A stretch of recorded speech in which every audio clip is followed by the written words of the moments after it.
It's huge. It's almost 3,000 pieces. Or it's over 3,000 pieces. And that Technodrome I got, which is heavy, is like 2,900 and something pieces. So it's like real close in piece count. Yeah. Well, also remember that new Ultimate Collector Millennium Falcon that's coming out. I'm gonna eat dinner. Yeah. Come on in. Is 7,000 pieces. So that Enterprise is just about half of that 7,000 piece Millennium Falcon that runs about $800. That Millennium Falcon is going to be ridiculous. Massey Boo. Come here. Uh-oh. He is. Good boy. Had your windows open all day long. Yes, you have. And if you just closed him, that means he's going to kill you. Well, see, it's either that or you. It's either that or you have trucks driving by. Yeah. Good boy, okay. I'm waiting for my wife to get home and for me to get yelled at because she called, but I couldn't answer the phone because I was on the phone with Sprint trying to fix an issue. So, well, they really can't help if there's like no service for like 10 miles in any direction. So. No, I had an issue when I was logging into my account. It wouldn't let me upgrade my phone. It says there was an error. So she was like, well, what phone do you want? I was like, I don't know. I just want to look at the prices. Well, just cut out the middleman and get you the new iPhone 10, 9. Oh, my God. Whatever. I was thinking about it, honestly. Of course. I want to see the price of, like, I was thinking about maybe going for the Note 8. I don't know. I hate the iPhone 10 for existing. Why? Because it's the 10th one when they only had 7 out so far. But they're just going 8, 9, 10 all at once. I don't... No, there's no 9. There's no 9? Why? X is supposed to be for anniversary. Yeah, it's weird that they call it 10. I don't think it should be. A lot of people are just calling it the iPhone X instead of 10 because then it's numerically out of order. Yeah. Well, I don't use a phone like a lot of people do, but I have the it's the Samsung is the K8 or the V8, one of the two. And V8 is a good drink. Yes, and I pay $8 a month on top of my regular bill for the phone because I had to get a new phone because I had a Droid Charge, which is about 5 years old at that point, so I needed a new phone. This does stuff I will never need, and I just can't imagine needing something as all powerful as like an iPhone. I'm here, but I'm not here. I just can't imagine. It's not even all that powerful. I mean, as far as it's the same thing with the new face slapped on it half the time. But I mean, as far as and what it does compared to mine, it's like me buying an Alienware gaming software for what I do.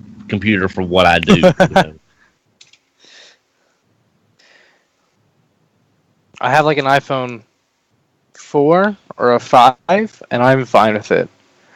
Hey Matt, I did get that thing for you. Sweet. Did you want me to ship it, or did you just want me to bring it to TFCon? Yeah, I'll see you in 2 weeks. Just bring it to TFCon. Okay, that's what I figured, and that's why I didn't. Other than the fact that it's just been busy ever since I got back. Oh my goodness, I feel you on that. Yeah, that's fine. Thanks, man. I appreciate it. No problem. Yeah, I should have asked Brian if that would be better. Well, I'll ask him when he gets back. Kim suggested that, but I already shipped it. Oh, you already okay? You have already shipped it? Yeah. Okay, all right. I need to get you the money then, because I didn't think about that till later on this morning. About hey, he could just bring it with him to TFCon. Yeah, I didn't even think about that. It'll look just like this, Don. Massey. No. Are you showing a headless one? I can't see right now. I'm showing the one with Ultra Magnus. Magnus's head on it. Oh, Ultra Magnus is just a repaint of a Thunderwings Titan Master with a new face. That's fine. not surprising somehow. Oh yeah, I don't care. It was just an interesting thing I noted. Oh, You know what I really like about RC is the fact that she doesn't have guns that have to turn into a seat, and I Oh my really goodness, appreciate yes. that. Oh, Yeah. I'm looking so forward to that being gone.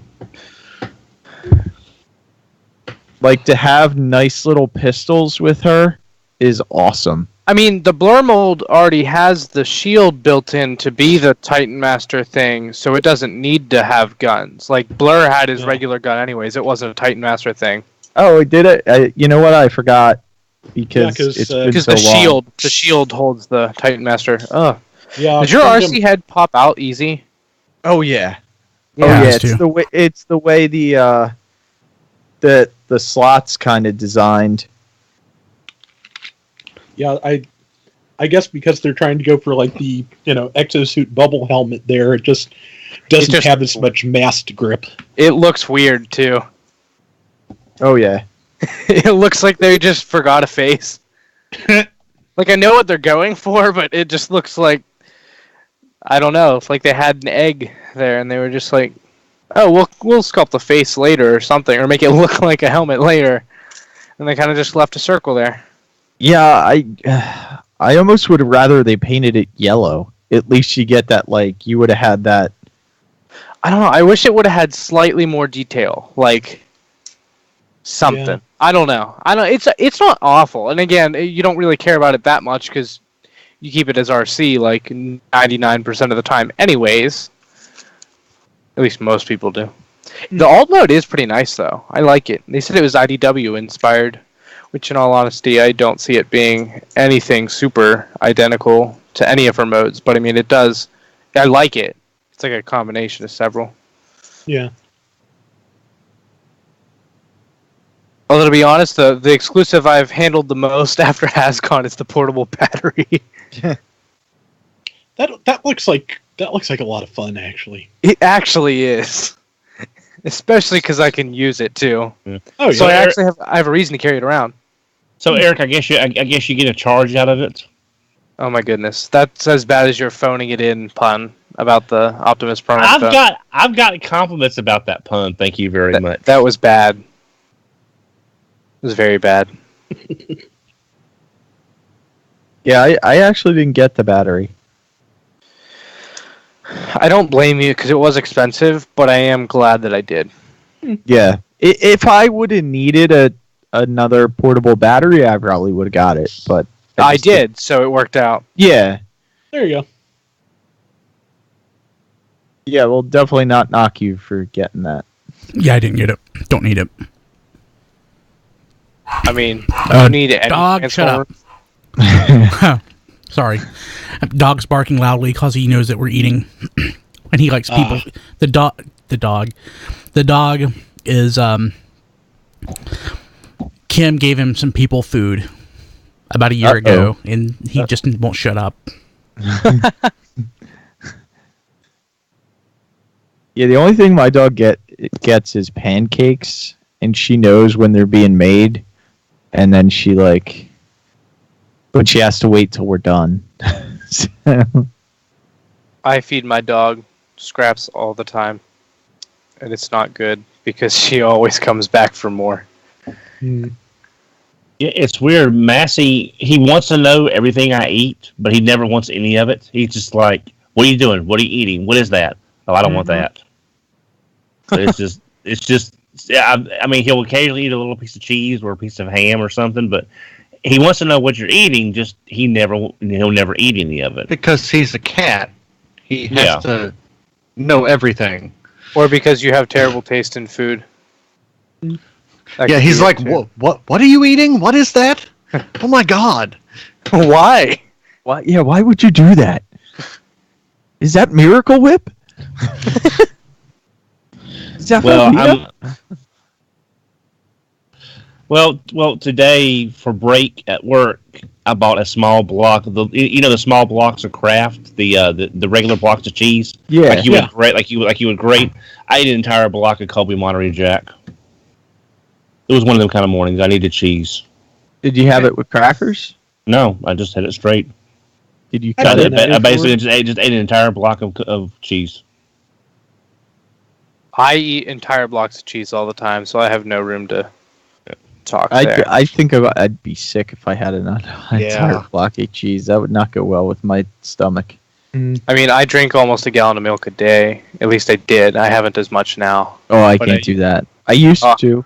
I do. I did all the time. I have less now, but it's not far off.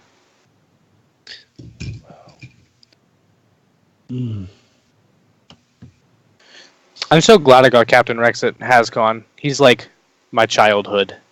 Oh, God. What? What? He's your childhood? Yeah, he's like my childhood. He's As like in he's gritty and he's killed a bunch of Jedi? What? Captain Rex never killed any Jedi. Who in the hell am I thinking of? I don't know. I don't know. But your childhood because he was in. Because he was what I watched most of my childhood. Oh, He's God like my favorite almighty. childhood character. Was he a good guy or a bad guy? He's a clone. He's the a good HasCon guy. exclusive. This guy. No, I have him. I'm just saying. I don't He's know a good guy, and Yeah, he didn't join up with the Empire like most of the clones did afterwards. He joined the Rebellion, Okay. which is the one reason out of all I love Star Wars Rebels, but like the most important thing that ever came out of that show for me is just the fact that they confirmed that Captain Rex never turned into a bad guy, which is good because that would kind of just destroy. That's more than Miko got. Me. Well, I mean, you never thought she would be a villain. It would be logical for Captain Rex to join the Empire. I mean, I guess it would be neat if she had a Robots in Disguise cameo. She's Too bad pretty she won't. evil.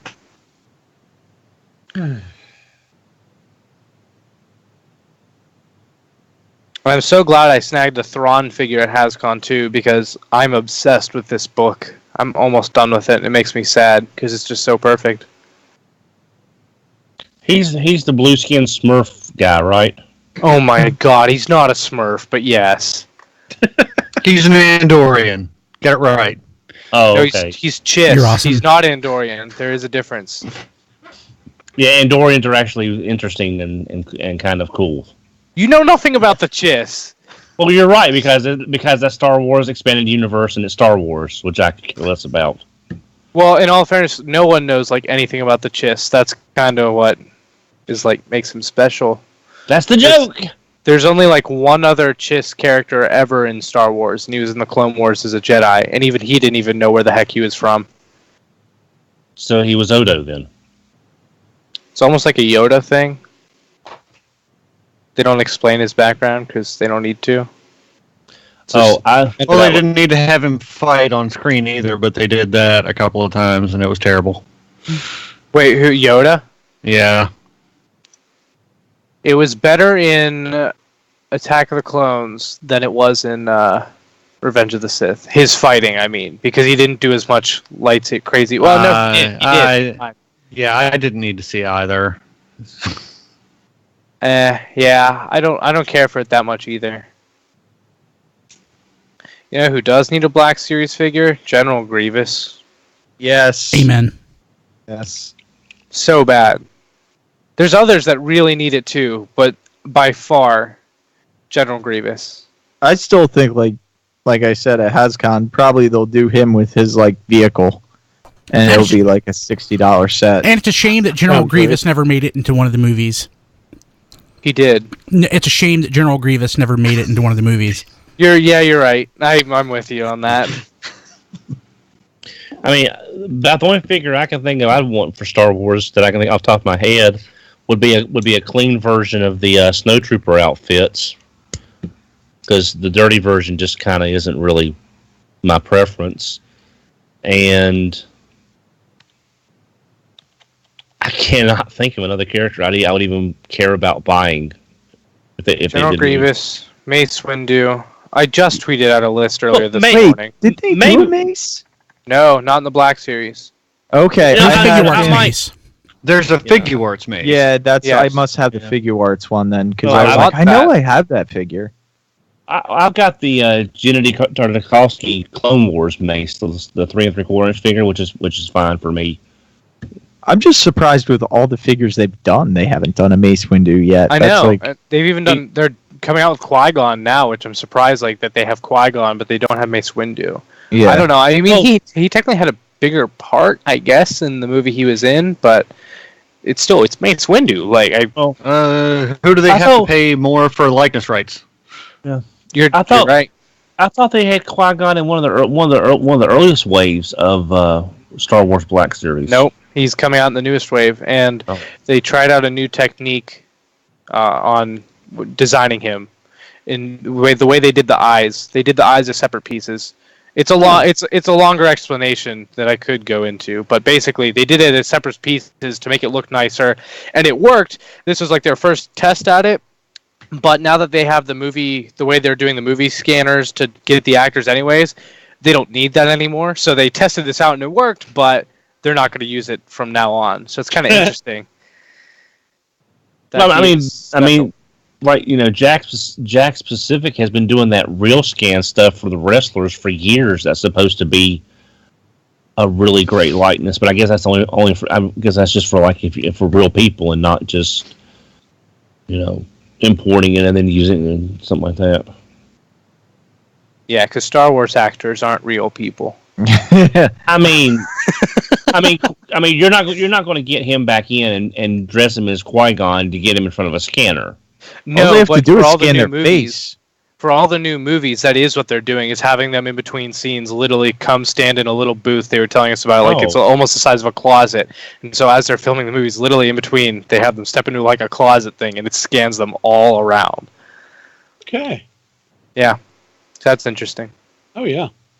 Oh, Marvel Legends will be doing more symbiotes soon, too. The designer very much told me that, which made me happy. Because he's asking me, he's like, what do you want? And I was like, well, I'm happy you're just doing more symbiote figures. He's like, I can't say anything specific, but you're going to be very, very, very happy eventually when some more waves come out. I was thanks. I wish I could have been there and I could have said, well, here's my list. Thunderstrike, Jack of Hearts, Power Pack, New Warriors, New Young Avengers, and they'd be like, who? Yeah, but I would yeah, that you just covered a list of all the characters they will never do, Don. Yeah, but I would love to see a 6-inch Jack of Hearts just to see if they could get the outfit down right, because that would be a really interesting challenge on his outfit. The playing card motif one, not that armor crap he wore in Silver Surfer.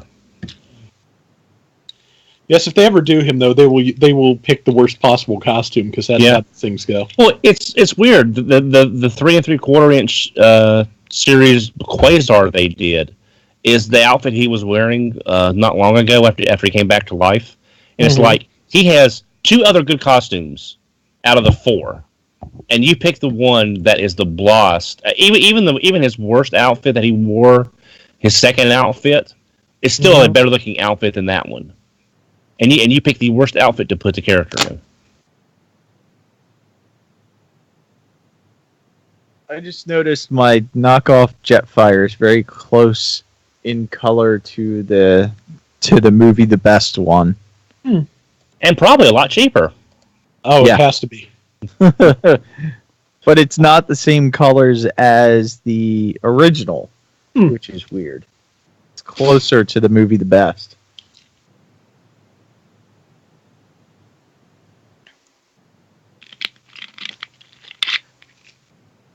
Did you see the new Takara movie Lockdown? Comes with a new head sculpt and new accessories. Why are they putting new tooling into a figure that old? Because Takara. Over there they love the movies. I like that. I like that design from the movies actually. Is it Unique Toys making the third party making the Lockdown that's coming out eventually? Yeah. I actually want that. I actually think I'm going to buy that, even though it looks expensive. But I kind of want that because I like the design so much. But that figure just wasn't good. But I don't get the whole adding the new face sculpt and the accessories when it's still the same old. I don't know. There's a couple of other older molds. I think they've added some new accessories too as well. So they don't look bad though. No, they don't. It's just Takara being Takara, as far as I can tell. Yeah. Well, I mean, with them reusing old molds, there's not going to be hardly any cost outside basic production costs, and then they can dump a little bit more money into all these accessories, and then they'll have accessories that they can use probably on a separate tooling for figures down the road. So I mean, I've got mine coming, Diecast. How is he? I like him. The only thing I would say as a negative is some of the joints are too tight. Ooh. I really like him. From the first video review, I definitely knew I wanted him because he just looks so good in robot mode. Yeah, like if I try and swivel his arm, it wants to pop the wing off, like back and off, just because. Well, now, on the video review that I watched, I think it was Wotafa or somebody. The grooves for his wings, they don't actually lock into place; they just sort of rest there. Yeah. So basically, you would probably pull that away from the body anyway, because it's just a resting spot for the grooves to fall into, not actually a locking point. But yeah, you'll see when you get them. All the joints are tight. Yeah. Very, very tight. Yeah, I watched the review for the Bag Cube Huffer today, and I really don't want him, but I am kind of interested in the pipes, because I've always liked the pipes design more than the Huffer design. And the pipes is cheaper. Yeah. Well, like you and I talked about, he doesn't have the extra face part. So he's about $10 cheaper most places. Yeah. Yep.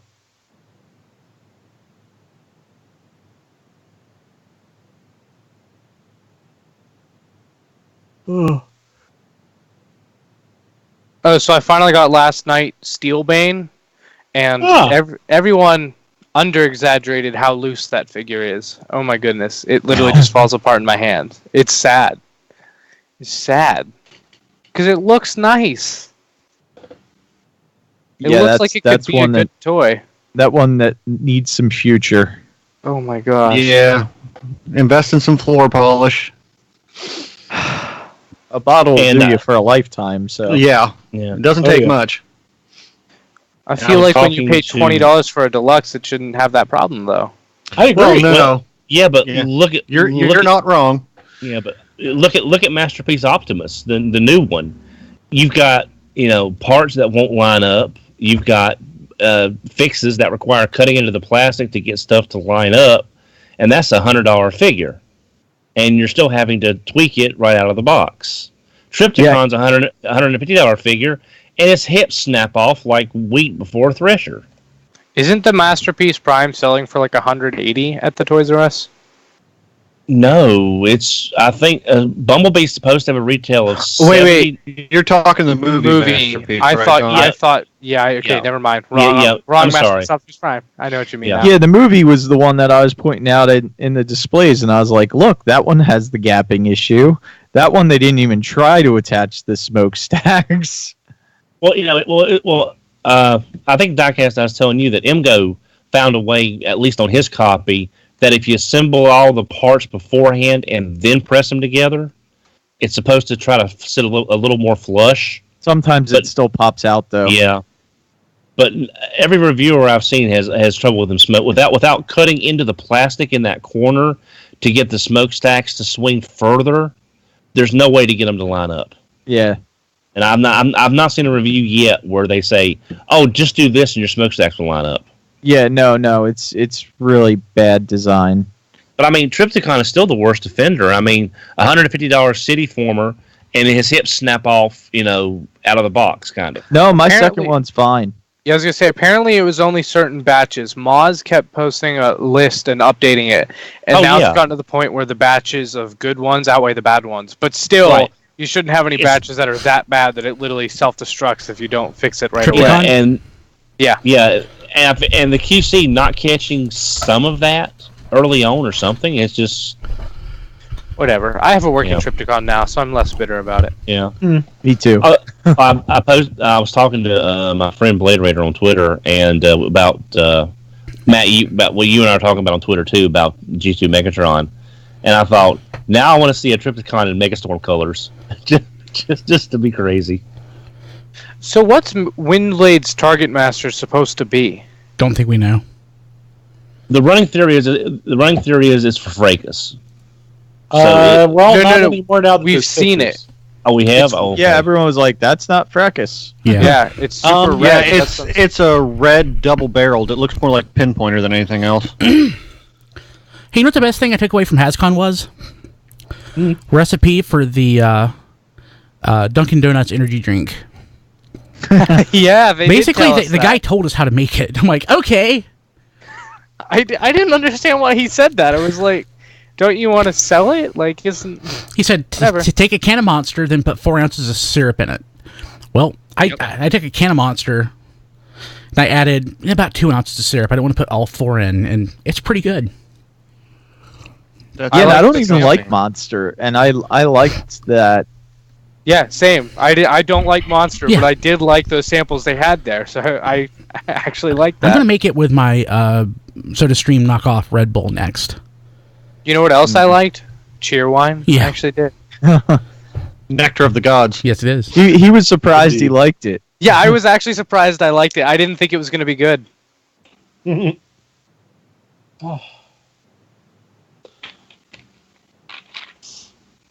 It comes and goes distribution-wise around here. I would like to be able to get more, but I found it in Pennsylvania. Maryland but seems not to be near me. Yeah, Maryland kind of seems to be a dead zone for it. There's not a lot of stores that have it, at least not in my immediate area.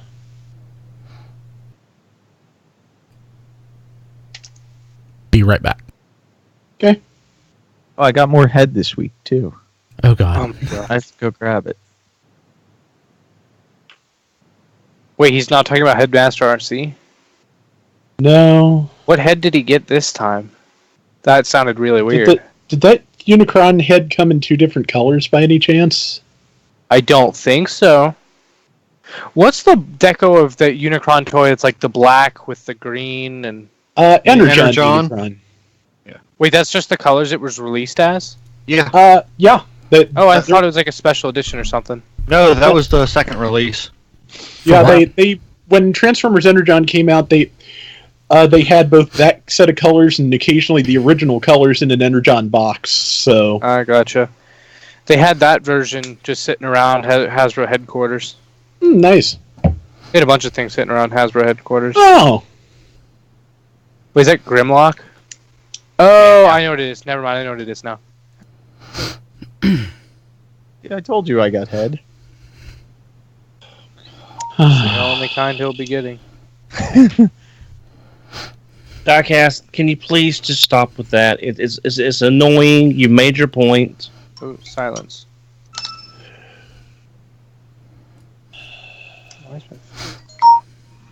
What?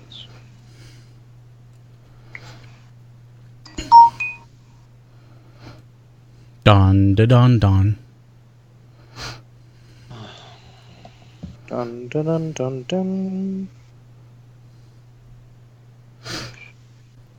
I made a mistake. Somehow I'm not sure how I did it, but on my phone first of the month, I somehow turned on background data, and I have no idea how I did it.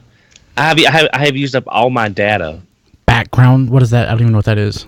Well, it's like whenever isn't it like assisting your Wi-Fi then? Like it doesn't just go off Wi-Fi whenever you have it on Wi-Fi. He doesn't have Wi-Fi.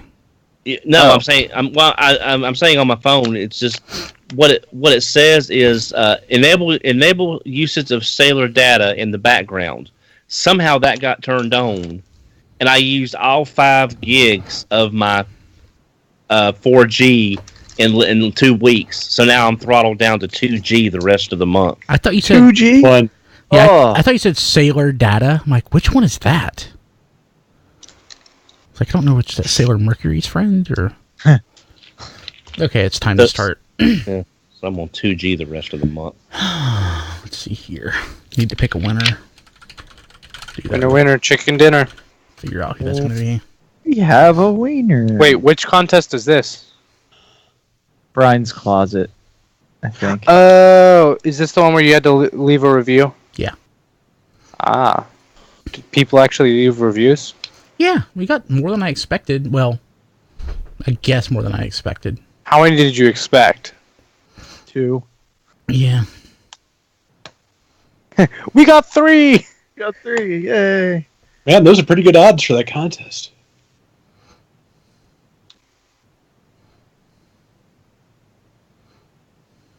Well, yeah, that's not too bad.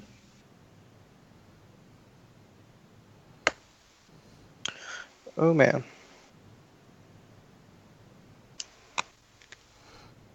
Okay, so that's one.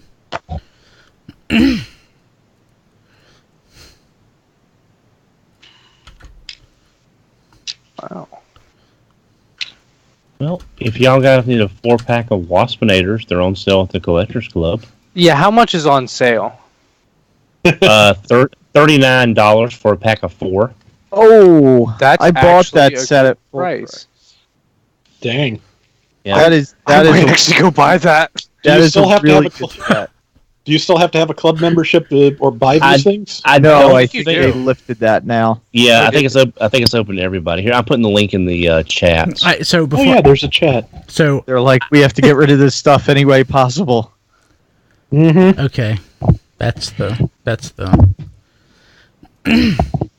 What number sale is this for them after they already closed? That's the thing that now it's actually a sale. Oh, It's they only have the 50 pterosaur times figure. Oh, what? Yeah, Yeah, that's not really on sale yet.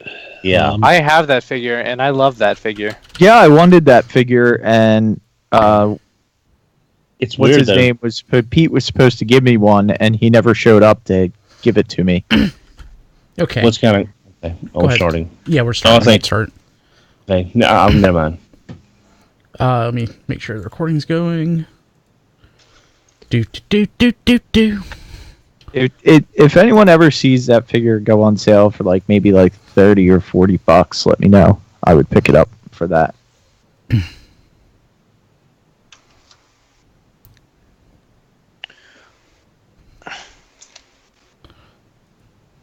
Okay. 3, 2, 1. This is Radio Free Cybertron, episode 36. Recorded on, what's today? September 13th, 2017. I'm Brian Gilby.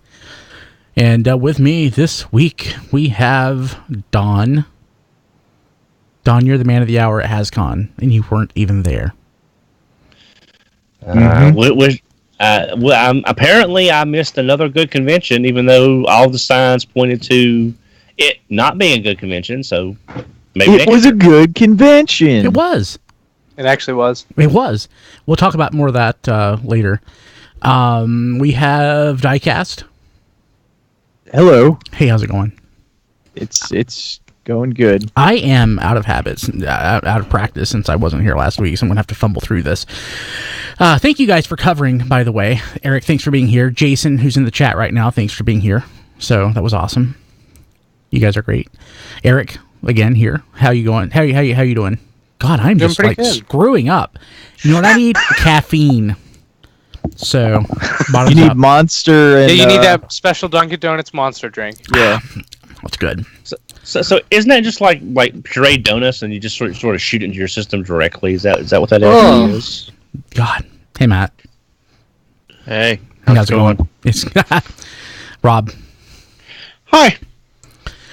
Okay. Gosh.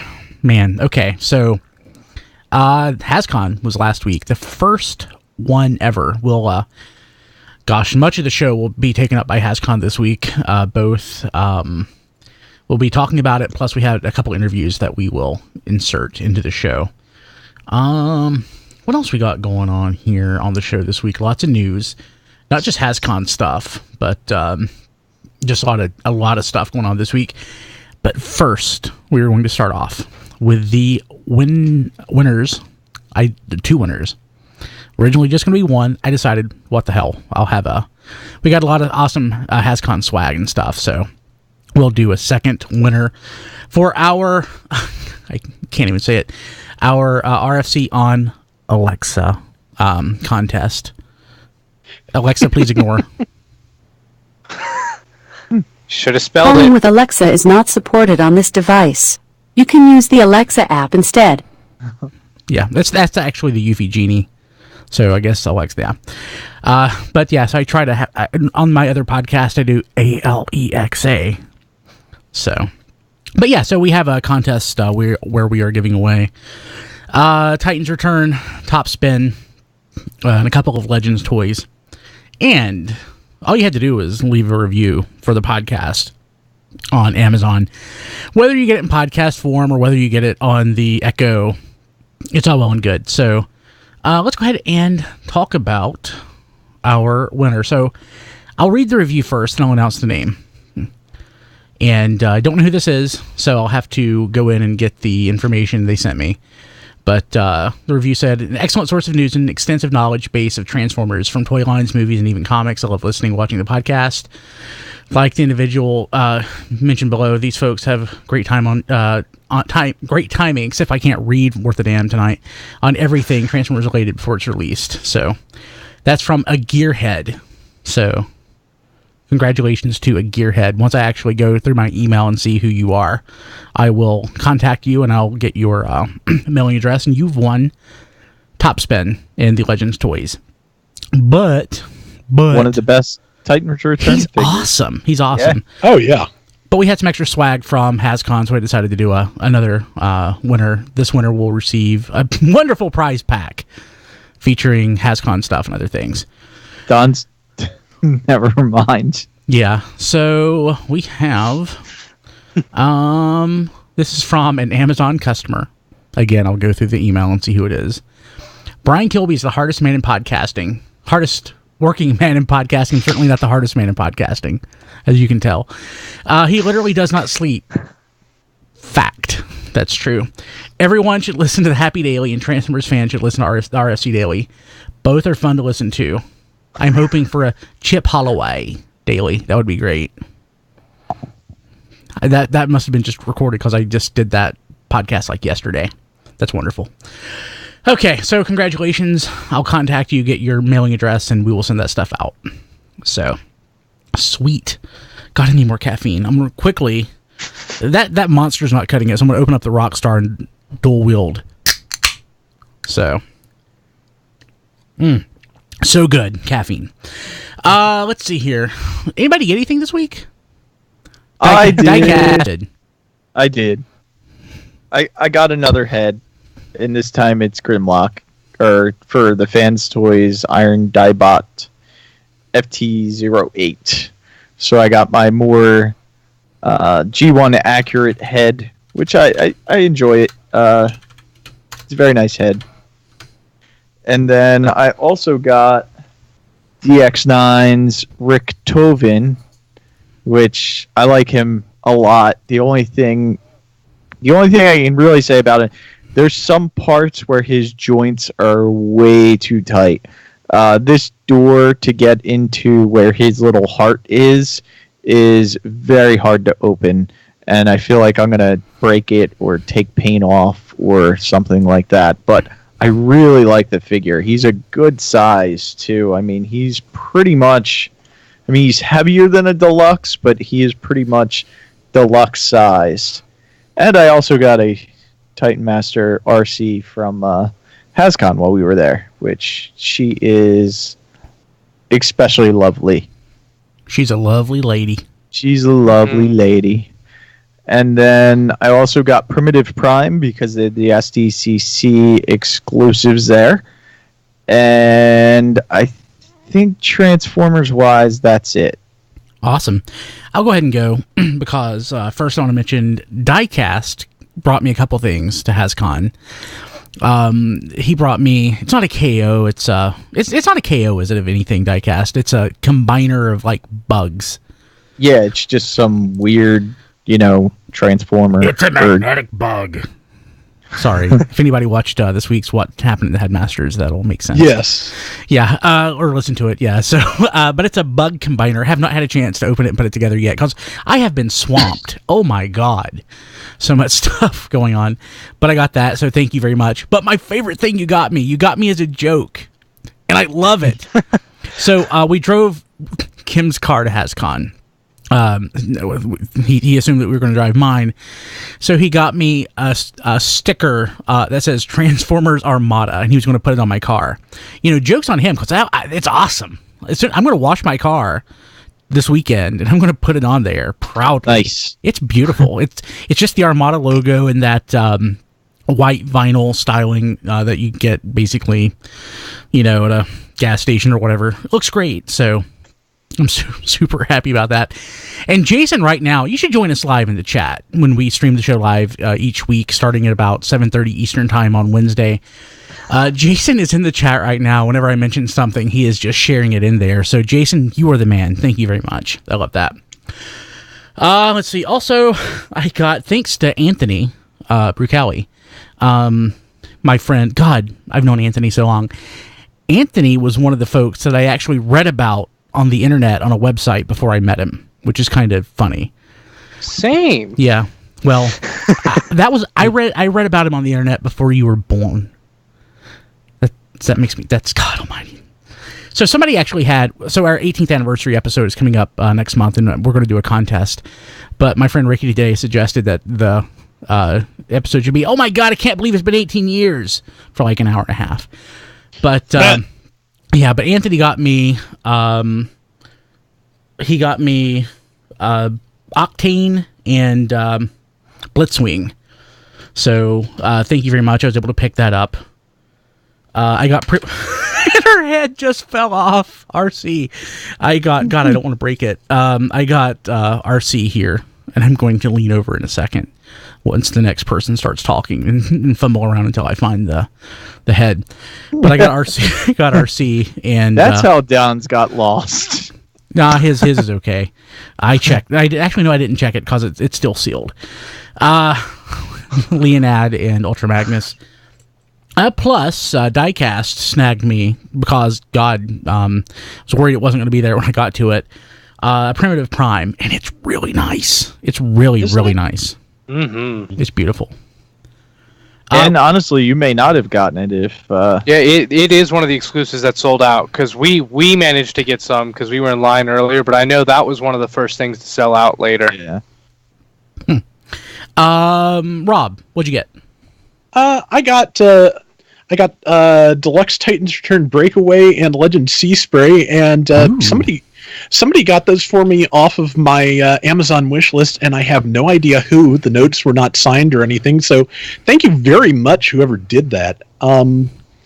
Breakaway, of course, is a white chrome dome, so it's a really nice figure. That's half of a custom I want to do eventually, because apparently it's not that hard to install this Titan Master on the 2007 Breakaway from the movie line, and that just sounds like it'd be pretty good. Cool. Huh. And Sea Spray he is really nice. I don't even know what to say about it, but it is just a really nice, solid little figure, and just the only Sea Spray I've ever handled is the original, so it just keeps feeling like it's too large compared to that tiny little, G1, G2 hovercraft. But it's Legend size. It looks good. I like the little missile launcher. I am getting over some kind of flu, so I am not good with the word things tonight. But me neither. Thank you again to whoever did this. I really appreciate it. That was great of you. Cool. That is awesome. Thanks to whoever got that for Rob. Sea Spray is wonderful. Oh my God, he's a wonderful toy. Yes, he is. So in the chat, Jason had asked if the Voyager Optimus Prime from the last night sold out, and it didn't. It's like the Luke and Ray set for San Diego Comic-Con. They said that was one of the first things that sold out too, and it didn't sell out. It was a mistake. They crossed it off the list when they shouldn't have, and the same thing goes for the movie Prime, I'm almost certain. because I saw an entire case worth behind the register at the end of the show too, and they had added it back on the list by then. So yeah, I'd like to mention Johnny Law in the chat. Thank you. He said, "Keep up the head jokes. I appreciate them." Oh so. God, he's the only one. He's the only one. No, he's not. He's not the one. He's the only one. Let's see here. Who else got something? Don, what'd you get? Yeah, I picked up 2 things this week. Thanks to the Amazon link and my incredible lack of willpower. I picked up the 10th anniversary U.S. version of the 07 Optimus. I got the scratch and dent box one they have, which saved me about $15. So I've got this. What do you think of it? Well, I just got it today. See, I know the figure is not the best figure compared to what eventually came on, but I've always liked this figure for it just being so different, but it just looks really nice when it's not falling over. Sorry, I didn't have the heels set up right on that one. So how much is that figure? I paid $65 for it because it was again, all this anniversary stuff is a little expensive, I know, but I didn't really care about the box, and the figure's in fine shape, so I figured these scratch and dent boxes don't last that long, so I figured I better go ahead and get it. If I want it, I'm going to go ahead and get it. I got a little overtime at work, so I figured I'm not going to find it any cheaper for a while, so why not? And then about 2 weeks ago, thanks to an Amazon coupon, I went ahead and picked up off of eBay the Caliber Optimus Prime, the one where they redid the Dark of the Moon trailer that now becomes the Shield, which really changes the profile of the figure in robot mode. And thanks to the coupon code, I was able to get it for basically Hobbylink Japan base price of $60, and I paid $8 for the expedited shipping and insurance. So I still got it probably about 20 less than what it would cost shipped everywhere else. So I'm looking forward to opening him up as well. Awesome. So Don, sorry, people are in the chat are talking about the Amazon warehouse deals. That's basically how I buy everything, especially like podcasting equipment. So when you guys get like a dinged up box, that's why. So let's see here. I haven't had a chance to listen yet to last week's show. I just haven't had. Usually if I'm not on, I listen to it like the next day, if not like hours after it posts, just because I'm anal and OCD like that. Have never had a chance to listen. So did you take any credit for the debt issue or the issue that Toys R Us is having with its cash problems? Is that you at all? No, because that means I bought more than I was planning, not less. So no, that I had nothing to do with that. Okay. Besides the number of primes and sound waves I got for all of y'all, definitely helped. Cool. Okay. Eric, did you get anything? Well, just a couple things. I did get Headmaster RC, which is weird to actually own. I know, right? It's just weird. It's just odd that it exists now. I got the Primitive Prime, which is really nice. Like, really nice. I'm so glad they had that at the show. Yeah. And it's so weird. You think, okay, it's a typical black repaint, but there's so much as far as nuance on that figure so as far sharp. as the paint goes. It's just so sharp. And the figure, and it's the same price as the other Optimus, which is basically the one you can get off the shelf with slightly better paint and a piece of tire. Yeah, and maybe a piece of tire. Yeah, you have one on the way, Rob. Thank you. It's almost the normal price for a leader figure, but the deco is definitely nice, and the accessories are neat. Neat is an understatement. I got Steelbane from the last night, which was all my disappointment ever. Just bottled up into one figure. It just falls apart. It's so sad. It looked so cool too. And then I got the portable battery Optimus Prime, which is really neat. I didn't think it would be neat at all, but I just keep using it and transforming it back and forth, and I love it. And you can murder, like the movie Optimus Prime, you can murder someone with that thing. Oh, God. His head splits in half when it transforms too. It's really weird. Like you literally rip his head in half to put him into battery mode, and then whenever you're putting him in robot mode, you just take two halves of his head and just slap them together. But it does light up the head, which we found out, which was cool. And the sword, which I finally did. It actually looks pretty neat when you plug in the cord and have the sword up. Did that sell through? No. I don't think so. Okay. No. Okay. Did you ever get the tablet Soundwave they did last year? No, I debated it. I like this because it's functional too. I have the tablet. Does it work? Does it run Android? No, but just the thing Eric said about the head reminded me, because Tablet Soundwave's head is in 3 separate slices, but front to back, that you have to close together. Huh. It was interesting and also slightly creepy. Yeah, I like Tablet Soundwave just because of how thin it is in the tablet mode, and then it actually turns into a robot. That's what I thought was neat about that figure. Does it unlock with a face scan? It does. It's Nice. pre iPhone X. Okay, so Matt, did you get anything? Not much. Nothing Transformers related because TFCon's coming up in about 2 weeks, and a lot of pre-orders coming. Oh my so I'm God, trying it to is save a 2 little bit of money. weeks. Yeah, but I did cave in, and I got the little Mega Constructs He-Man and Skeletor. Ooh, aren't they nice? Oh, nice. Oh, they are so wonderful. I can't believe it's 2 weeks. Yeah. Yeah. We just got back.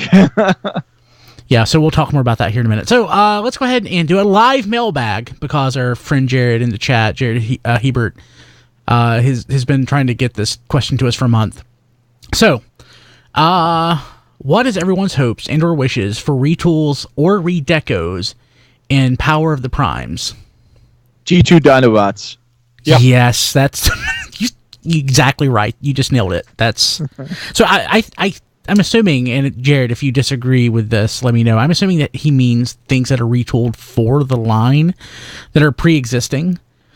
So it's kind of a cheat, but I would really like to get that Takara Tomy blast off that we didn't get. So I just realized a couple days ago that I don't have it. And I don't want to have to buy the set to get it. So if I could get that just as a deluxe. Yeah, I don't have it either. Maybe that'll be May Mayhem this year. Not this year, but 2018. Yeah. Or hopefully it'll maybe like a Walgreens exclusive so people can actually get it. Yeah. Wait, people can get Walgreens exclusives? I don't like going to Walgreens if I can help it. Yeah, they just come out way later than when they say. Yeah, because I haven't seen those clones yet, and they were supposed to be out eventually. Yeah, they'll be out in October, like Brainstorm was. They just come out later than what they say they're going to come out. Someone says August, and then they show up in October and November. I have no idea how that works. That's almost exactly what happened with Brainstorm, who incidentally is still available last time I checked on Walgreens' website. So if you need him, he is out there. So Ed just said, and if I'm blanking on this, he said Leader Ultra Magnus from Optimus. That's what I was going to say. But Optimus was a retool of Ultra Magnus.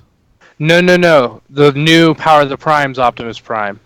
The one that has Orion Pax in the center. Yeah, okay. I'm stuck on existing toys to be retooled for Power of the Primes. So yeah, I don't know how they would honestly make that into Ultra Magnus.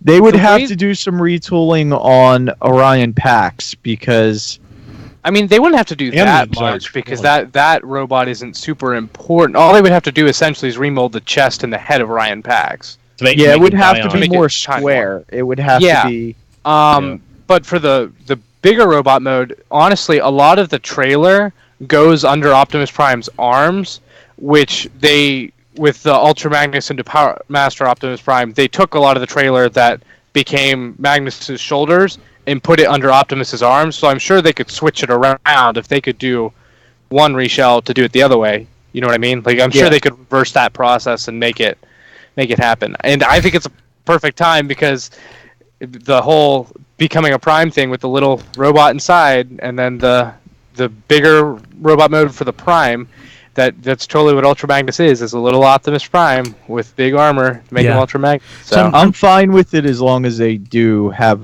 retooling for that. I'm reading in the chat just as these blur by, and my favorite is one that Hector Garcia said, which is Leo Zach from Voyager Starscream. Funny that you think of that. Yes. Yeah. Please. Yeah, that would work. Oh man. I'm Diecast took the main one obviously, but I wouldn't mind seeing, like, for example, G2 Beachcomber. There's the that GTC and spray, any of the G2 characters. Yeah, just a little more G2 love here and there, and maybe because we know pretty much probably Takara is going to be doing. I'm using Darkwind and Dreadwing as Buster and Hydra, but it'd be nice to kind of get them in the U.S. as maybe a set. Hopefully not one in one set, one in the other, but it'd be kind of nice just to get them in the U.S. without having to import them. But who knows what's going to happen with the sets nowadays? The Rodimus looks really good. Maybe it looks so amazing. Yeah. If anything comes of the Hasbro Collectors Club, I can see them doing maybe again the Lost Light Rodimus / maybe a Shattered Glass Rodimus out of that. Or maybe that could get a mainline release. If only we knew. Well, I mean, they're doing the one that's been teased later on down the road, which we're thinking is the black version, but we're not real sure. That's kind of there's so much repaint potential, but most everyone's already thought of all that stuff, so there's not a lot. What's the blue deco for Rodimus Prime? It's like a winter type themed. I forget, like almost like Frost. Anyone know what I'm talking about? It was done on Masterpiece Rodimus Prime, I think. The black and blue? No, it was like blue and silver or blue and white. I don't remember. It's really weird. Maybe it wasn't a real thing. Maybe it's like probably a fan custom. Yeah. I swear that I don't know. And if they want to release any Titan Masters again, again Shufflers, Ultra Mammoth, I'll definitely pick up 2 or 6 of those. Yeah, cool. Yeah, man, I don't know. Well, Jazz is G2 Jazz as well. Who else could you use Jazz for? I mean, really, you can turn it into a side swipe, sort of, if you reshelled it enough. Yeah, you're right. G2 side swipe would be nice. Yeah, Stepper would be neat too. Yeah, then just bring over one of the Tagara minicons. Now that we've got Mario, real quick, Mariosha in the chat is saying that you're thinking of Sideburn, which was an exclusive from ThumbPub. I completely forgot about that. That may not be. I'm not crazy. That wasn't the masterpiece, of course. So that was the deluxe. I wasn't. Yeah, I forget what I was thinking of. Well, I mean, that is what I was thinking of. I was thinking of the wrong mold. Well, there's not that many figures in the last 30 years. It's easy to get them mixed up. God, I know. I was about to say, Eric, it is nice to know that somebody with a 20-year newer brain than I have gets this stuff mixed up too. That is really a relief. Go ahead, Rob. I'm sorry. I was going to say, if with a Jazz mold that actually has a hood chest now, if they wanted to take another pass on the Dotsons, I would be fine with that. Yeah. I'm actually finally transforming RC. I've been afraid to. I opened my Metal Hawk. It's really nice. He was scary to transform. Mine was scary the first time. It's fine now. Like I transform it back and forth over and over. Good. What were the problems people were having with him? No one was people were mainly scared. Nothing was actually breaking, and John Warden at HasCon did say that gold plastic syndrome is a thing of the past, not to worry about it anymore. So okay. Yeah. Well, actually, I have seen stress marks. Mine is one of them that has stress marks on the shoulders straight out of the package. But stress marks aren't disintegration, so I'm sure that's the problem they were shooting to solve. Yet. Well, yeah. Yeah. So let's go ahead and move along. Don, thank you for putting the This Week in History stuff in there. Why don't you actually just go ahead and take care of it? Okay, all right. This Week in History, two small things, but they're very important. This Week in History, one hit. It's both really. In the year 2000, in the future. future. Car Robots introduced the episode Inner God Magnus, premieres in Japan, which gave us the first real different look at the Ultra Magnus character that we've gotten since the character was created for G1. With Optimus Prime's brother, wanted to steal the Matrix. Just a really different take on the Ultra Magnus archetype that we have seen up to that point. And just last year in 2016, Transformers the movie is released on DVD and on Blu-ray for the first time in Region 1 by Shout Factory. So again, that was getting a better transfer, and again getting it on Blu-ray is definitely a plus for a lot of fans. And we'll be talking a little bit more about Transformers the movie later on in the show, as a matter of fact. Yeah, absolutely. We will? Yeah, Don will talk about something. So okay. Yes. Oh. And yeah, okay, cool. So let's go ahead and jump to the big item this week. HasCon, more like IsCon. No, it has conned. We already conned it. Or it's WillCon now because 2018. Yeah, I'm excited. It occurred to me at the convention, HasCon makes it sound like it was instead of something it is. I think they need to change the name of the convention. But what are you going to do? HasCon. Okay, so Eric Diecast and I were there. We made fun for like a year that it was going to be like, just bomb or just not make any sense. I was wrong. Man, it turned out for the most part really good. Yeah, I mean, I don't think it was. I don't think it was so much as making fun to that only degree. It was just the lack of anything to go on for so long, and then what we got was so jarring. We didn't know what to think. Yeah, I think what it is, we wanted a replacement for BotCon, and HasCon is so not that. But it was still awesome. It was awesome. Mm-hmm. As the type of fan I am, I didn't see how it worked for them till I actually saw it at the convention, and I saw kids walking up and looking at the stuff and pointing at it and be amazed, like even G1 stuff. Yeah. And then, but even Slingshot. There was a lot of families and there was a lot of kids walking around, and they had like lightsaber training where they were pulling kids and then adults. Some parents up. So I think as a family event, I think they hit exactly what they were looking for. For us, I think that things that were neat were like the panels where we get information that we normally don't get when we get to speak with the designers and the artists and the directors and the this and the that. So I hope for next year maybe they add some more panels to kind of pull in some more of the bigger standalone fans.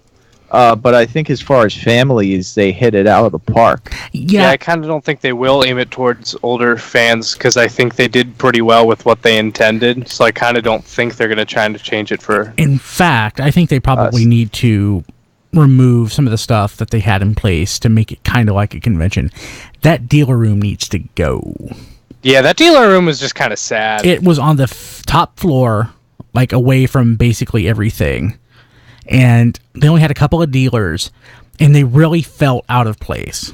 Just didn't make any sense. Yeah, we didn't buy anything from any of them, not that I'm aware of. No, so. I got the Dunkin' Donuts energy drink though, like 3 or 4 times. Yeah, but that was free. That was a handout. This is true, but I've talked about it since the show started. One thing though that they told us was basically how to make the drink, and I will share it with you now.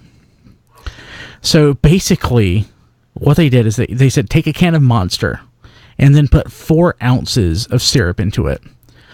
So I took a can of sugar-free Monster, put 2 or so ounces of sugar-free syrup into it, and it's really good.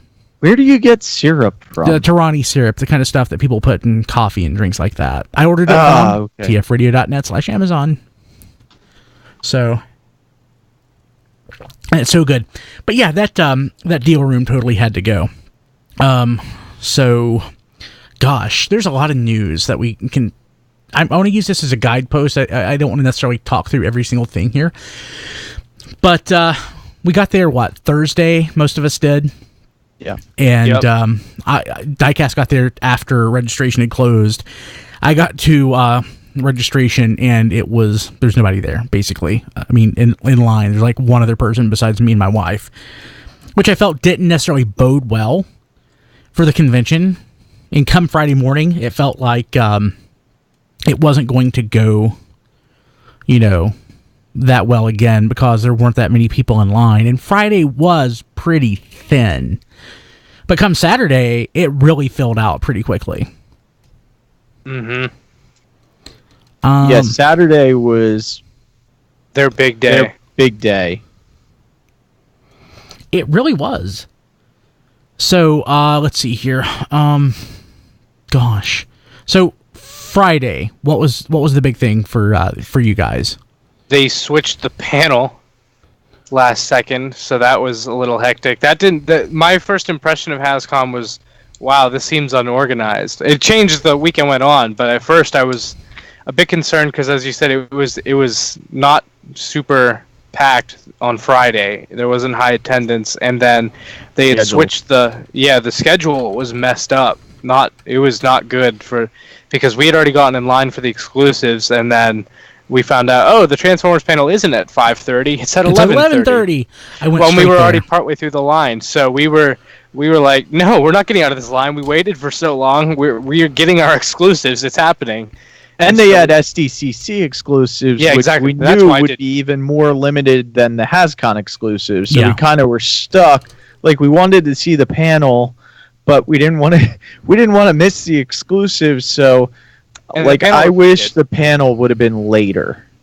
And it was supposed to be. It got switched with Marvel Legends because I talked to the Marvel Legends designer. The Marvel Legends was supposed to be at 11:30. Transformers at 5:30. They thought that there wasn't enough people already in at 11:30 because of security and stuff. People were still filtering in, is what they said.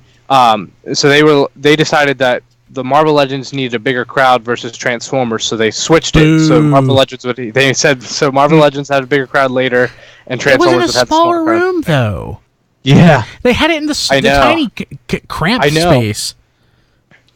I'm not saying it makes sense. That is just what I was told by the Marvel people. So, and it was just, from my perspective, it was just kind of odd that the up-to-date schedule was available on their website, but they were handing out printed schedules that had it wrong. That was just kind of weird, unavoidable, I guess. But so it wasn't perfect. There were a lot of little things that were off, exactly to what you said. There were a lot of finer details that were missing. And it was mainly Friday that we encountered those, right? Yeah. There weren't many, if any, that I encountered on Saturday or Sunday. I can't think of any. Yeah, me neither. I just want to say that I'm glad it got better, and I'm glad you guys had a good time, because that first couple of hours watching on social media, that was looking like that could be a real disaster, just from the lines, the shifting buying limits while you guys were in line. Oh, that was bad too. But I don't know if we can blame HasCon for that. I think that's a Hasbro Toy Shop thing. Yeah, I was following you guys. I was following you guys on Twitter on Friday, and it did not look promising at the beginning. Oh no! Yeah, so it was terrifying. Let's go ahead and talk through, I guess, some of the things that happened. So the first thing you guys did, you went to the line for the exclusives. The exclusives ended up being kind of a challenge. We found out when we got there that there was a limit of 2, but we first thought the HasCon stuff was a limit of 4. They were saying it was a limit of 4 HasCon items, 4 per HasCon item, 2 per SDCC item, and so I got in line, but Diecast wasn't allowed to get in line at first. Kim wasn't either. She went in line to get me the Primitive Prime, but couldn't, but couldn't get in line. Yeah, because they said it was a fire hazard to have the line so long, even though there was 4 lines. Just to make it clear, there was 4 lines we waited in. Like, as in, we got to the front of the line, and we're taken to a new area where we were put in a new line, and got to the front of that line, and taken into a new area with the line for the actual stores, and then we got in and actually bought our stuff. But by that point, we had been told by 3 different Hasbro employees 3 different limits for the items. The first one said it's still 4 per Hascon item. It's still 2 SDCC. Then they were saying it's 2 per Hascon item now and 2 per SDCC. Then at one point, someone said it's only 2 items total. Like, you can only walk away with 2 things. And we were about to flip out. We were like, no, that is impossible. That has to be wrong. Yeah. But we wait because we had waited so long. That's when we were getting to towards the registers. And we were like, no, we waited all this time. It can't just be 2 things. And turns out it was the middle. It wasn't the 4, and it wasn't the only 2 items. It was the 2 per Hascon, 2 per SDCC. While I went in with ambitions of getting like 10 RCs for everybody that asked, and I got a friend, a local friend who I hardly ever talk to anymore since changing jobs, and he's like, "Hey man, I know you're at HasCon. Could you get me an RC?" And I'm like, no. No, I can't. There's a limit of 2. But I understand it because, it's kind of like when that dude bought up all those Fortress Maximi at Ollie's. Yeah. He dropped like $1,600 or whatever it was, or $600 on all that stuff. It would really suck to go and want that and not get it. So I can't fault him for it. Oh, no, I don't blame them either. I thought it was a little odd that they said they were starting out with 4 and then it shifted later. And that wasn't wrong information. It was 4 per Hascon item, apparently, at the very beginning, because the employees back there did say that. They changed the limit to make sure they didn't sell out for that very reason. And RC did not sell out. No. But it was close. I would say they didn't have that many left when I last checked on Sunday. It's hard to tell, though, because they had boxes and boxes behind that normal checkout register for the non-exclusive stuff. So, because we got to see that, and we also saw them bring more stock from back there of the RCs. So there was definitely more than what we saw behind the counter. Yeah, they didn't sell out of any HasCon exclusives while we were there. They only sold out of the SDCC exclusives. So hopefully it's pretty easy to get them on September 20th from Hasbro Toy Shop. Yeah, so that is a week from today. Yeah, check Hasbro Toy Shop. Hopefully, if you didn't get your RC or your whatever, I'm curious how fast they sell out. Me too. Because it seemed like they had a lot. But is it a lot when you're going to open it up the whole US pretty much? It still may only last a couple minutes. Yeah, I guarantee there's a lot of people that wanted that figure that just weren't willing to make the trip to Rhode Island. Yeah. So. And it's funny the amount of people in the line who were there for Magic. Magic was definitely was like number one. Yeah, their big success. I mean, between the size of the room that they had and to do, actually tournaments and stuff, I was amazed that Magic was so big. I was told that going in, and while I trusted implicitly the person that told me, I was skeptical. I'm like, man, this is Hasbro. I mean, Transformers, My Little Pony. No, Magic number 1. Transformers did have the biggest display area out of all the franchises. I'm pretty sure. Yeah, probably. Yeah, I think so. I mean, Magic had the biggest room because of people playing and stuff, but in terms of an actual display, I am pretty certain that Transformers was the biggest, not counting Nerfs, because that was mainly room to shoot stuff. Okay, let's sort of talk, I guess, about what was there. So, obviously, Transformers had a big area where we had, just like at BotCon, we had a display case with the toys coming up. There was a play area where you could feed Trypticon food. Which was food or Titan Masters. They had little tiny cereal boxes full of Titan Masters. Yes. And they were giving out those posters. Oh my gosh, I'm so happy that we got those The posters. Trypticon poster is amazing. Trypticon Crunch. Gosh, what? Okay, so there was some Transformers cars. There was Bumblebee with cutouts of Megan Fox and what's his name in it? Shia LaBeouf. That Megan Fox cutout disappeared at the end of the show. Did it actually? Did it? I thought you meant like they took it out before. No, some fan stole it. That would have been great. There was a little theater area where you could watch Transformers movies and cartoons and stuff. Apparently No, they were only doing the movies. They were doing Transformers, the 1 and 2, because they said they didn't want to show 3 through 5 because they were too violent for the little kids. They had, I saw Rescue Bots on the screen on Sunday. They did have Rescue Bots at one point on Sunday, but almost the entire time it was literally movie 1, movie 2, movie 1, movie 2. Let's see. There were some Transformers, mostly movie stuff, like props and things. There was did a lot of last night props. There was a display of classic stuff, which my favorite thing, and you guys know this. They had the G2 aerial bots -1. G2 Slingshot was not there in the display. I wonder why. Yeah, that was great. Well, it was. Did you see the dust in the display case? That was.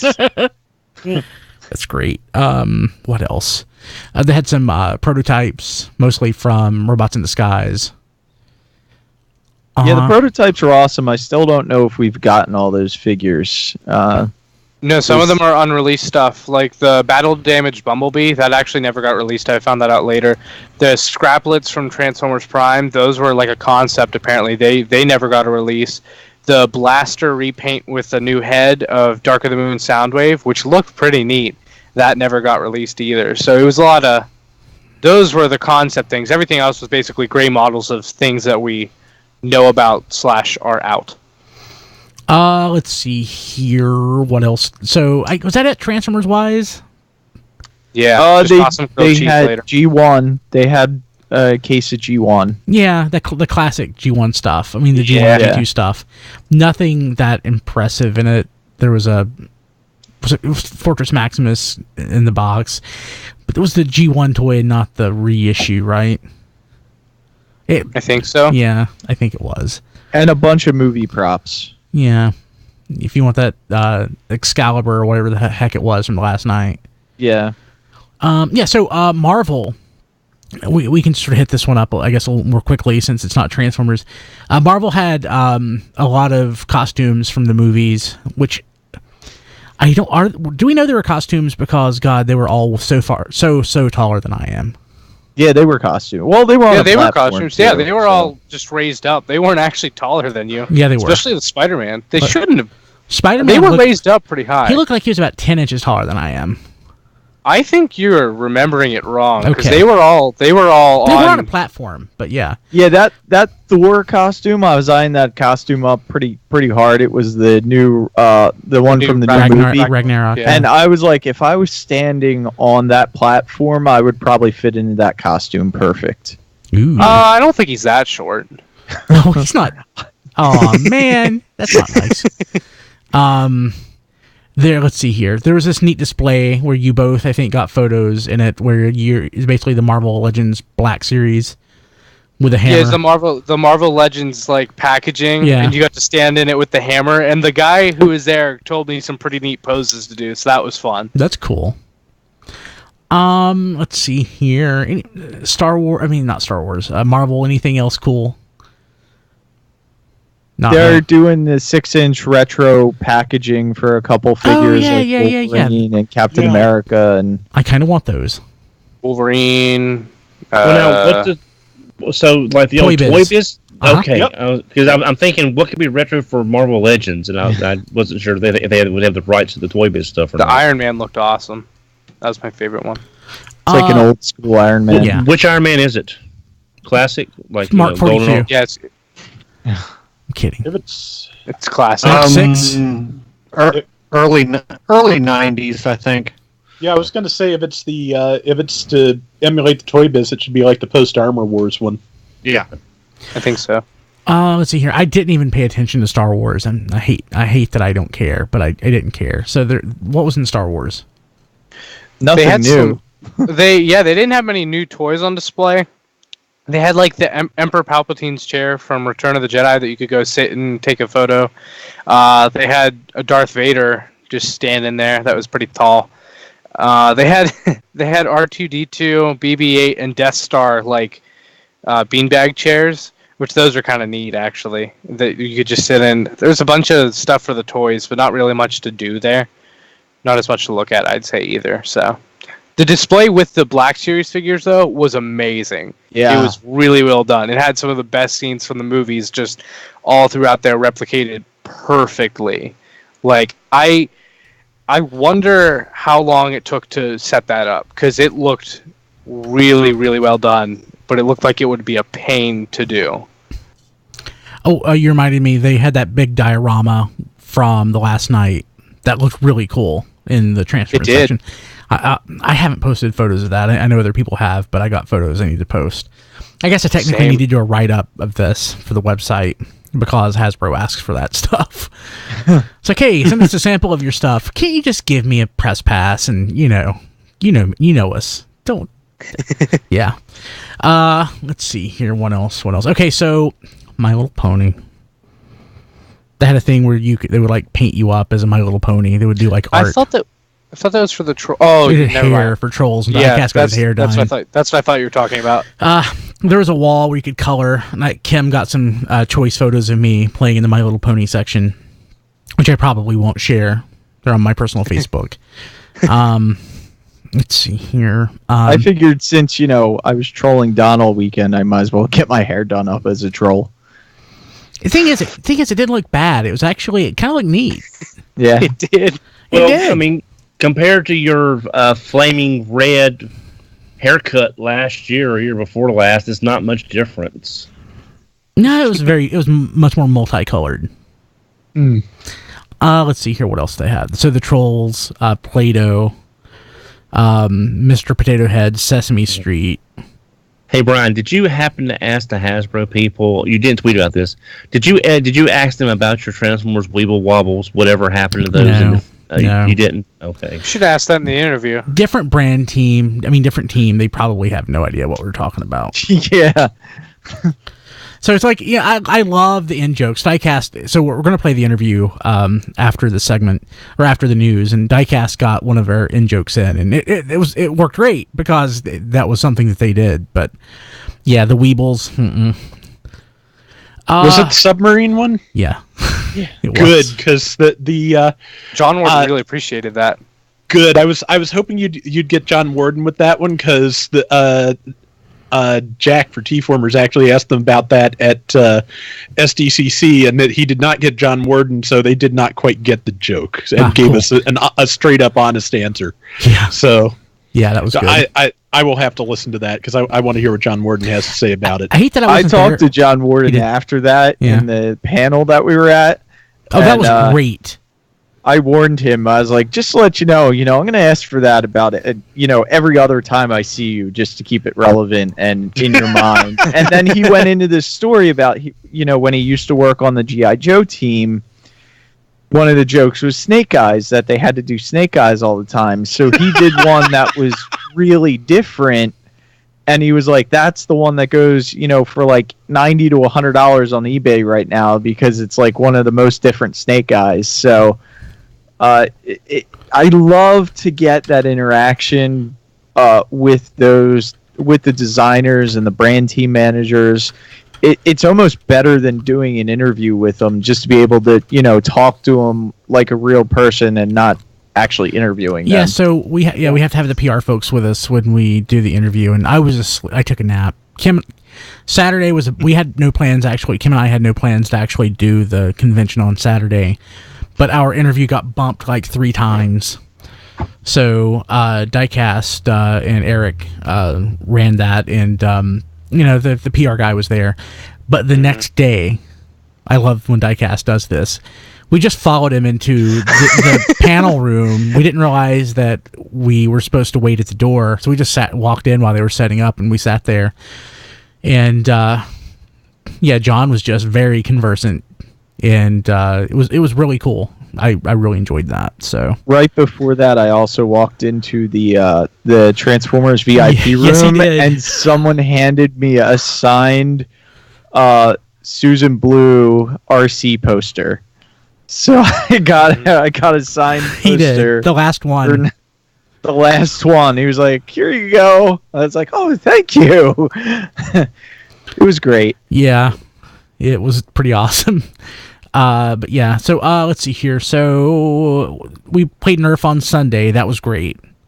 That was funny. Actually, I guess you guys played. I actually tried to get video, and my phone crashed in the middle of it. Thanks, Android 8. Yeah. So I guess in that case it was nothing. Yeah. Yes. So we played at the Hascade. Kim and I played Connect 4, the gigantic Connect 4. That was fun. Anthony and I from Anthony from TFU.info and I played the Bumblebee How'd that go? Human Alliance game. It was okay. I played it before. Anthony was just getting some video of it while he was playing, and he thought second player didn't work, and then I started just like grabbing it and shooting it, and we realized it was on for 2 players, and that's why he kept dying, is because I wasn't playing. So then I started to play, and then when we got through the game a little bit easier. Let's see here. The G.I. Joe section was rather small. But they had a couple of displays. One where you could take your photo, like in a Snake Eyes card, blister pack display. There was a display where you could get your photo taken in a 12-inch G.I. Joe box, a gigantic one.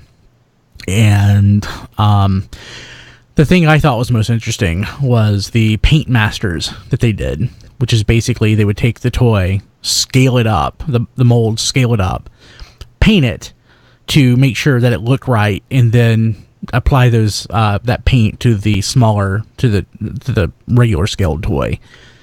So it was basically like 6-inch A Real American Hero stuff. I really want those. And they had a ton of those on the Hasbro headquarters tour too, Did they? which was really neat. Neat. Yeah, they Tell had us a about lot that. of them. So I didn't go to that, obviously. I'm too cheap to go VIP. So tell us about that.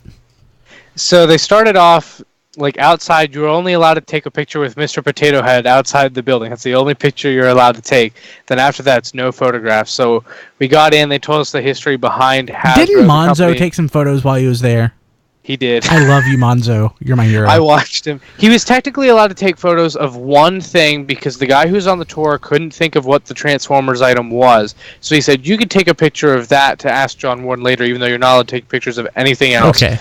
He took pictures of other things, though. I saw him. I love Monzo so much. And his mom, too. His mom's great. Oh, But yeah, they let us Monzo's- through. yeah, Monzo they're was awesome. And showed us a bunch of the art and stuff, which was neat. They showed us how a lot of the figures are made, which was really neat to see from the perspective of the designers, which we got to see how a Black Series figure is made for Star Wars. And I saw 1 or 2 figures that aren't announced yet that I don't think I was supposed to see. Nice. So that was cool. No colors or anything. It was like orange models, but it was like the figure. I was like, oh, that's not announced. So I was like, that's interesting. Then we got to go back through all the offices, and man, everyone that works there has their offices decked out with a bunch of random toys, like from whatever line they really like. And it's not like necessarily things that are super rare or stuff like that. It's just things that they like. Like one guy had 2 of, it's from Transformers Prime, Beast Hunters, I think. The weaponizers, they were like leader class size. The Optimus Prime that was totally green. I don't know if any of you remember that. Yes. It was weird. Oh yeah. Yep. Someone had like 2 of those just hanging out in their office. It was like, I don't odd. think that one was released. It was. I saw it once. Okay. I think. I'm Pretty sure you're I'm right. pretty sure I saw it once, and I thought that's weird. But someone had 2 in their office. There's a lot of different things, and it was neat to just see how they go through. And also, the history of the building was impressive. It goes back really far. Like, it used to be where they actually produced G.I. Joes and stuff like that. Then it got mixed up into like packaging. Then eventually they turned it into their headquarters. It's weird. It goes back even farther than that to actually making weapons for, I forget which war, one of the wars. But yeah, it was really neat. It wasn't. It was a shame I wasn't allowed to take pictures because it's such a cool designed building to begin with. But all the stuff inside was amazing to see. Is that the building across the street or the other building? The other building. Okay, because that building looks much newer than what you're describing. So it's 10 minutes out. The building that we were in, it looks very new, but it is a very old building in terms of the actual structure. They've renovated it over and over, so it does look very new on the inside, but it is a technically very old building. What is left of how that old building, I honestly don't know, because they like to talk about the history. I honestly don't know if any of that building's left, but it's neat. Cool. Let's see here what else was going on. So we had a concert. Concerts. Which one? Friday night. Friday night, I think that concert was when we were all thinking this did not go how Hasbro wanted it. It was Daya, who I'd never heard of before. Daya.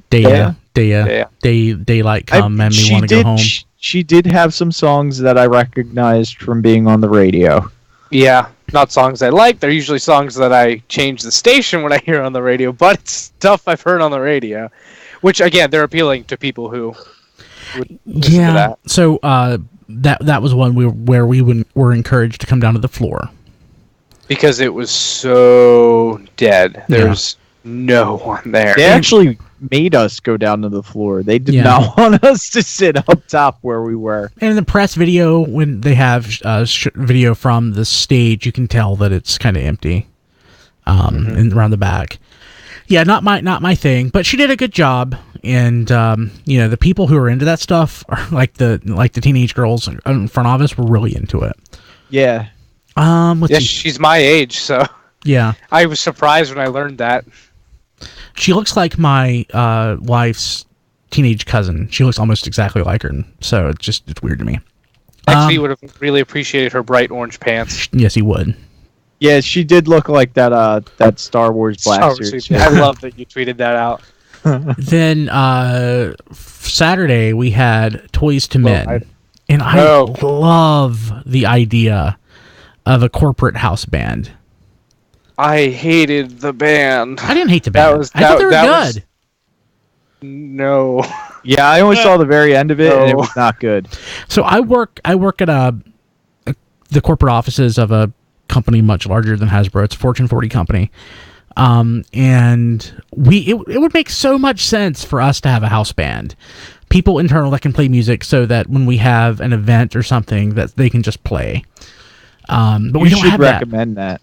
Is there an idea box? Can you? Can't say. So I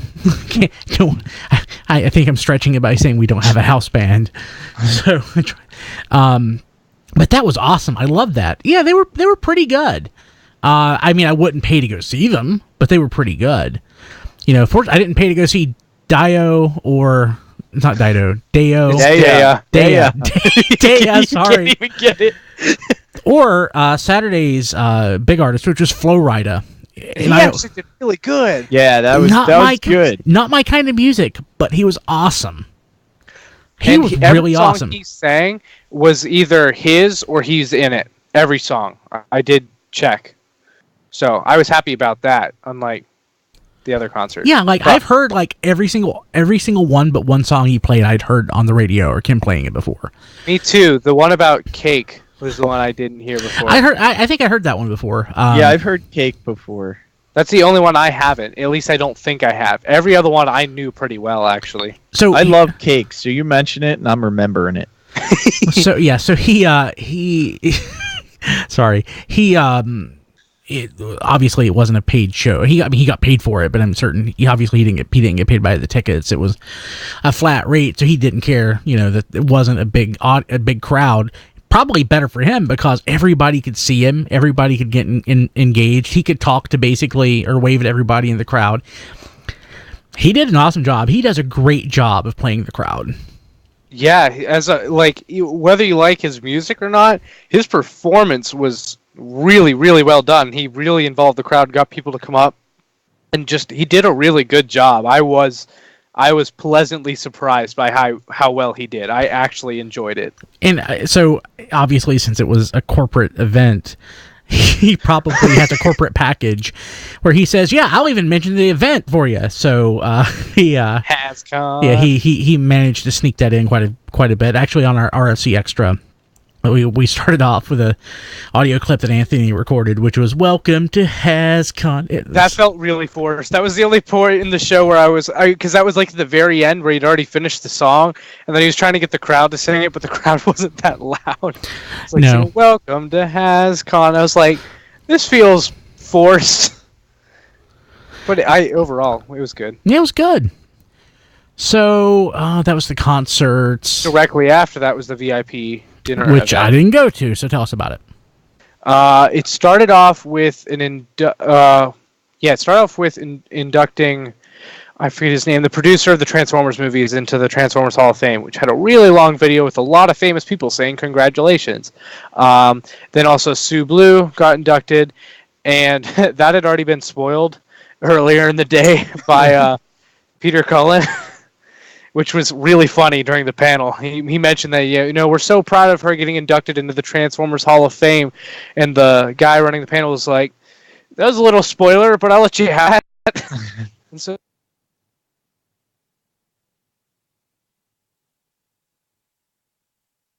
Uh-oh.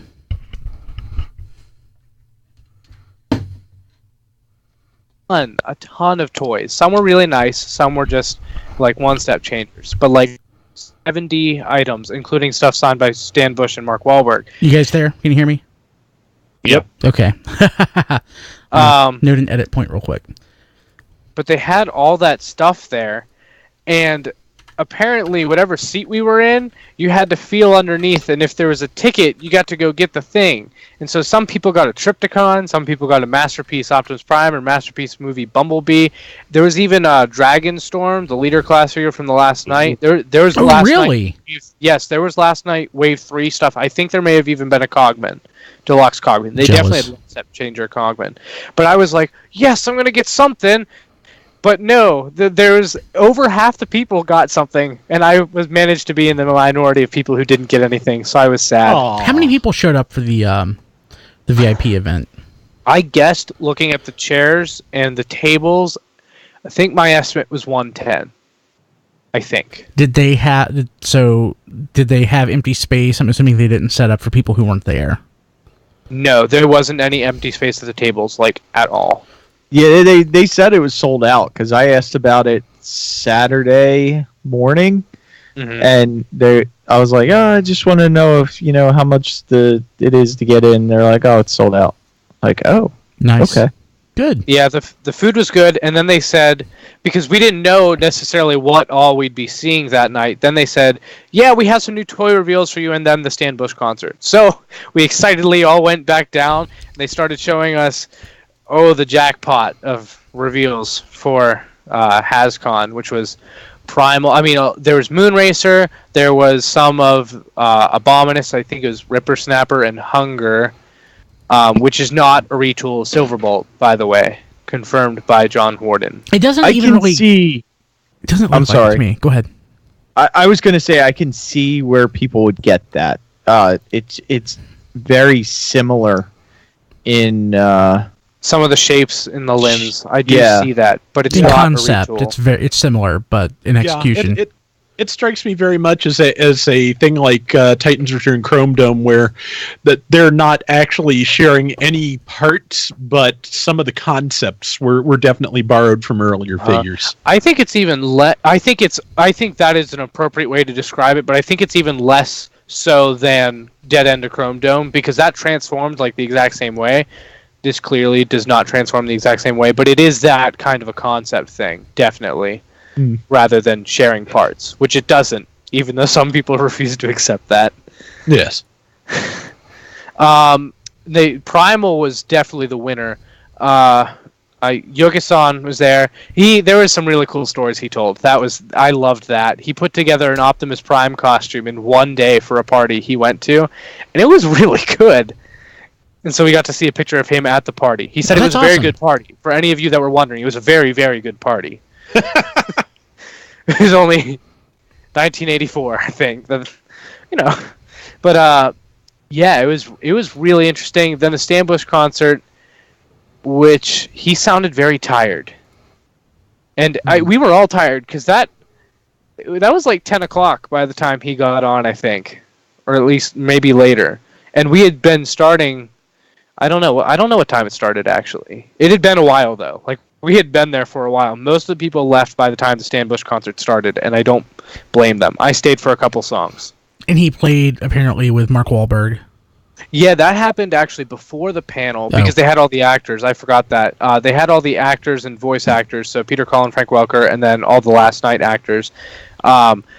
But they told us at the VIP event, they said, yeah, on the way of walking in, Stan Bush and Mark Wahlberg sang, they sang The Touch. So it's on social media. You guys need to go look at that right after this event ends because you guys have been wanting that to happen, and it finally happened. So Can't say I've been wanting it to happen, but apparently a lot of people have been asking for it, So- according to them, though. yeah, well, I mean, Oh. I'm certain people Yeah. there probably thought about it. It's one of those things that when Boogie Nights came out, which I've never seen it, apparently it's great. That was back in the day when there was so little Transformers stuff that was out there, especially when it came to G1. And the fact that he was singing the song in the movie, one, was weird, and two, was just like an affirmation for a lot of people, or confirmation for a lot of people that, hey, Transformers are cool, even though the producers of the movie thought that it was an unreleased song. So, yeah, so they had no idea it was an homage to Transformers the movie when Boogie Nights was made. So anything else for Saturday, the VIP? I think that's pretty much it. So what else? I mean, Space Ape was there. We saw a Power of the Primes, or pardon me, Prime Wars trilogy panel where there was information shared about the new Infernicus toy and design. I like the story for the Earth Wars, how they were trying to design, did they call it Dino King? Yeah, I thought that was funny. That there's they're a like- Predaking, so we're not a Dino King. Well, Yeah, so let's make a Dinobot combiner, call it Dino King. We'll pitch it to Hasbro. They'll never expect this one. honestly though, if they were going to reuse a name, I would totally be cool with them reusing Dino King, or they'd never even used Dino King. It's a card name, so that would have been cool. But they didn't. So Hasbro's like, well, hey, since you mentioned it, we're already working on that, and here's the design, here are the CAD models. And it's called Infernicus, Yeah. which is a far less cool name. I still think they should have named it. Oh yeah, sorry. Volcanicus, sorry. I said Infernicus. I said Oops. Infernicus. I still think it should have been called Extinction. That would be so cool. Or Grimstone or something like that. Since that... Anything but the Beast. Yeah. Okay, what else? Anything else fun? They did tease Predaking on the panel. I don't think you didn't go to it. The panel on Sunday, the Transformers panel that was repeated, the product panel. Yeah. They teased Predaking at the end, even though we already know it's happening. But Yeah, they teased it at the... oh, did they? Yeah. I didn't know they teased it before. I missed that. Did everyone go, oh, I didn't even think of that. That's such a neat idea. Yeah. That would have been a really nice surprise, though. Yeah. Yeah. I would have loved that. And Okay, so... Man, okay. Anything else for HasCon? General thoughts? Closing thoughts? Welcome to HasCon. it was fun. It was that fun. That grilled cheese restaurant was amazing. Oh, yeah. So I'm always... My friends always give me grief for not partaking in local food. When I go to an event, it's like, oh, you went to McDonald's. You went to Subway. Great. Well, I mean, so the food wasn't like seafood, which is, I think most people would think of when you think of Rhode Island, but it was a nice little local joint that made awesome grilled cheeses. I ate there 3 times. I think I ate there 4 times. Wow. It was I think I called stopped U by Melt? next to Uh, Stepper. Or U Melt Melt. You? It was awesome. Yeah, it was U-Melt, and it was so good. It was so good. Was. I would like to go there, just try it out and see if syrup works on those sandwiches as well. I don't get it. One of my sandwiches. yeah, that's something my father did was he would pan fry the grilled cheeses and we put syrup on top of them. No, they didn't do that. Yeah, they had a lot of weird different options. Diecast got the But white that was- trash every single time it was there. Yeah, it was good. It was White trash. It was grilled cheese. Mac It was and cheese. Mac and cheese Mac and and cheese and pulled pork. yeah. Ooh, that sounds good. I got the pulled pork and it was good. I'm from frickin' North Carolina, and we know barbecue here, and it was pretty good. I got the big cheese, which just had every cheese shoved in it, which was really good. It was good. I think I like the classic, the classic more, which is just a grilled cheese. Yeah, it was really good. But yeah, so the convention, it was surprisingly good, and especially if you are a parent with kids. Not being a parent with kids, I personally don't know that I would go back. Like we've said before, this is not meant to be a replacement for BotCon. Yeah, exactly. I went because I wanted to go to the first and possibly only HasCon. And It's definitely not the only. Yes, I am Yeah, totally I'm sure of I'm that. totally striking that out, that only. I wanted to go to the first HasCon. It was really impressive. Hasbro did a phenomenal job with the convention itself. Again, there were a couple of things that were missteps, but for the most part, they nailed it. The biggest misstep of all, I think, was overproduction of like swag and stuff. We didn't even talk about that. Basically, all of the giveaways, they had way too many of them, so they were just giving out like magic decks. Yeah. Oh, dang. The last day we went by the magic area where they would give you like a starter deck to go and learn how to play. And apparently you could pick one of the 5 different types, and that's how it went the first couple days. We stopped by on the last day, and Ant said, he was like, this lady just like lets us take magic cards. Like, let's go over and grab some. So we went over, and he was like, oh, can I get a second one? She's like, yeah, please, just take one of each kind. I All don't want 5. to take them back. Oh, man. Yeah. Yeah, so they were like, we don't want to take them back. So I grabbed 5. So those little art cards that they did, that was a giveaway if you went to every single station.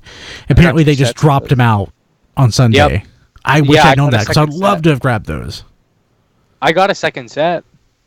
So That would have been awesome giveaway swag.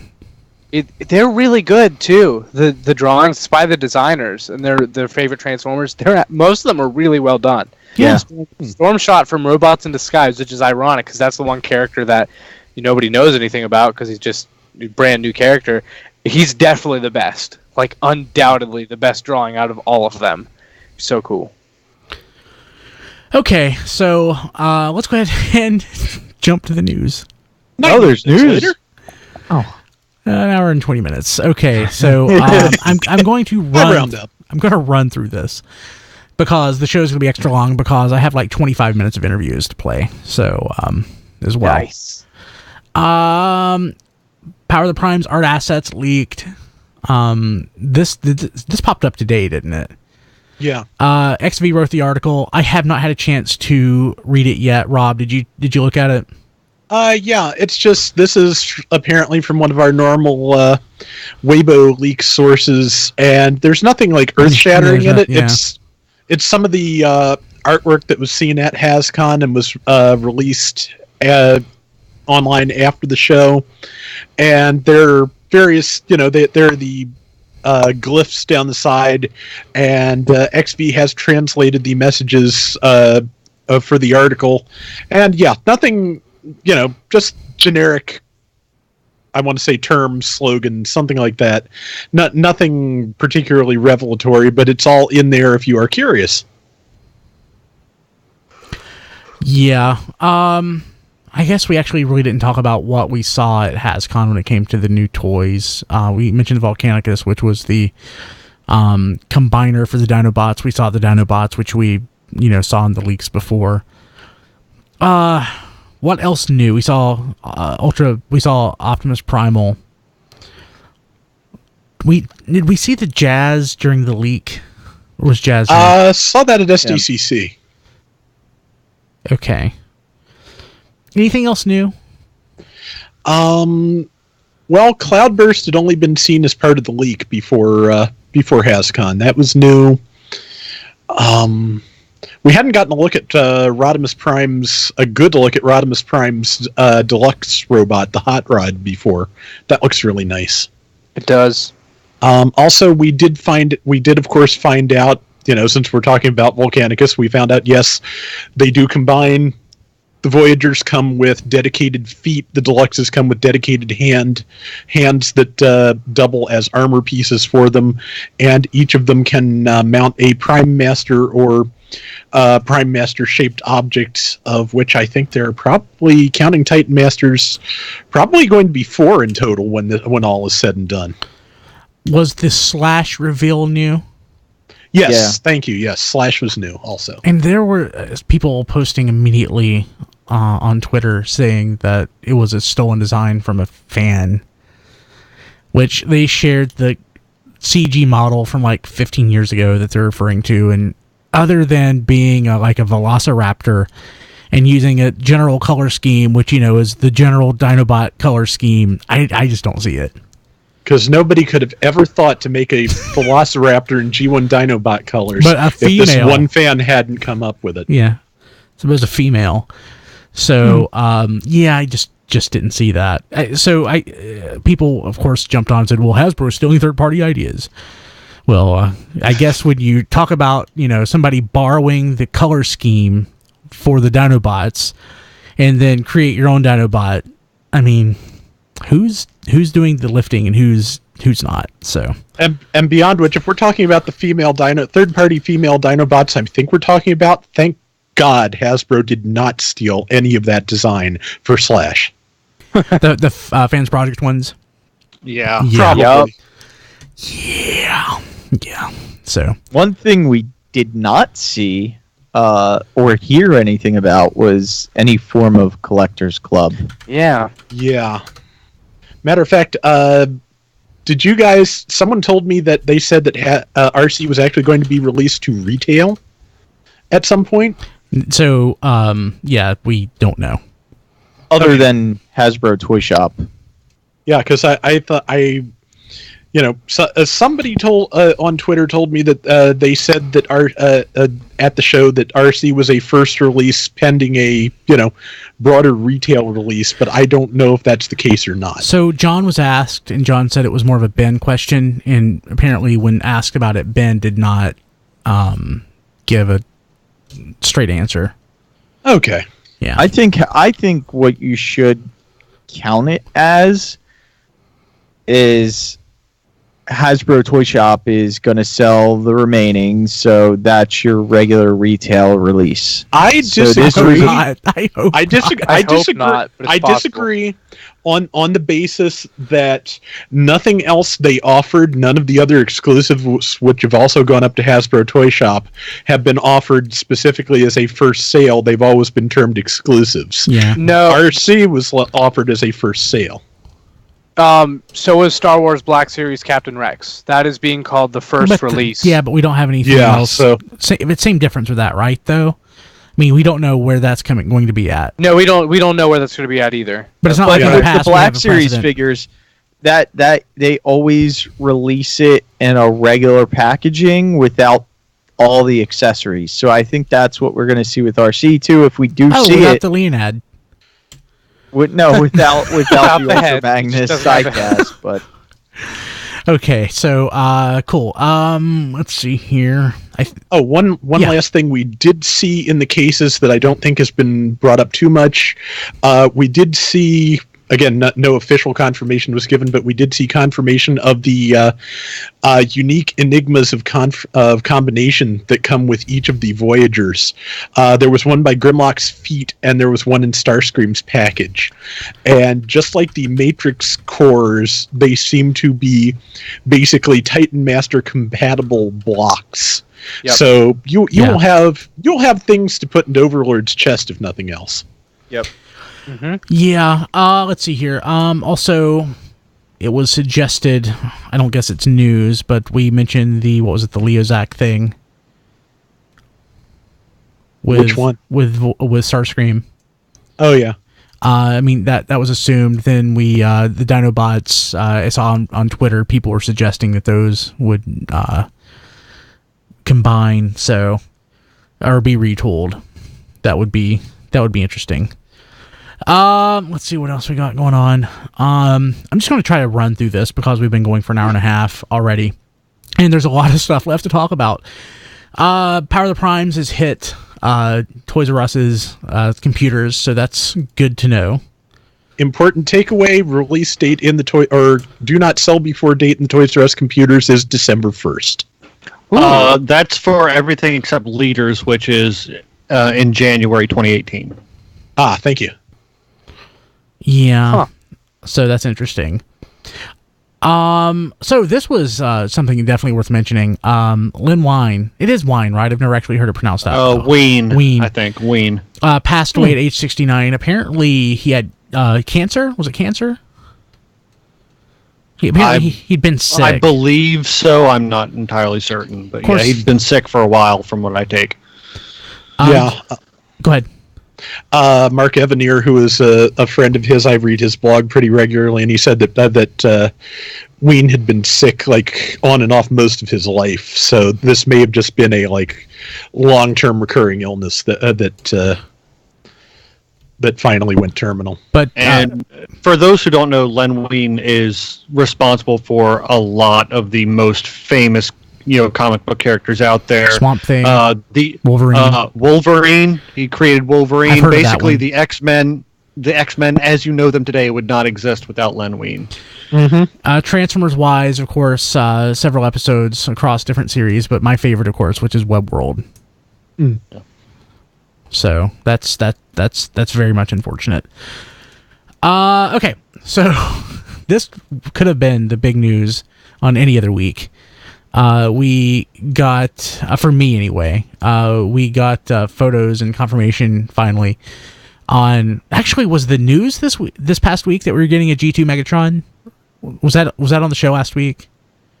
It was. We did not have pictures. So now we have pictures. So G2 Megatron was announced, or through I guess Big Bad Toy Store and the retailers. But we had no idea if it was going to be the green G2 Megatron that many of us know and love, or the purple Archforce Hero Megatron. Hero. So, well, he is purple, which is not really a surprise because it's Japanese. It's Japanese, and every other version that they have shown has been. And Night Sword raised a good point on Twitter because I am disappointed that it is not the green one. But if they released him in Japan as green, there would be confusion with him being Megastorm. It could have been Megastorm. It could have been, but I'm just saying, it could be they may have something planned for the Megastorm character down the road that it wouldn't fit in or something. But I mean, he raised a good point. But I think what's interesting is the Titan Master that he comes with too. Savage Noble. Savage Noble. That is so weird. And that is the Beast Machines episode Len Wein wrote, incidentally. Yeah. Yes, you're right. Yeah. Yes. One of the few Beast Machines episodes that's kind of interesting. But Savage. That's how they're getting the Fangry mold is Savage Noble, which I never thought of that as being an option for the Fangry mold, and it makes perfect sense. Trying to find a photo of it.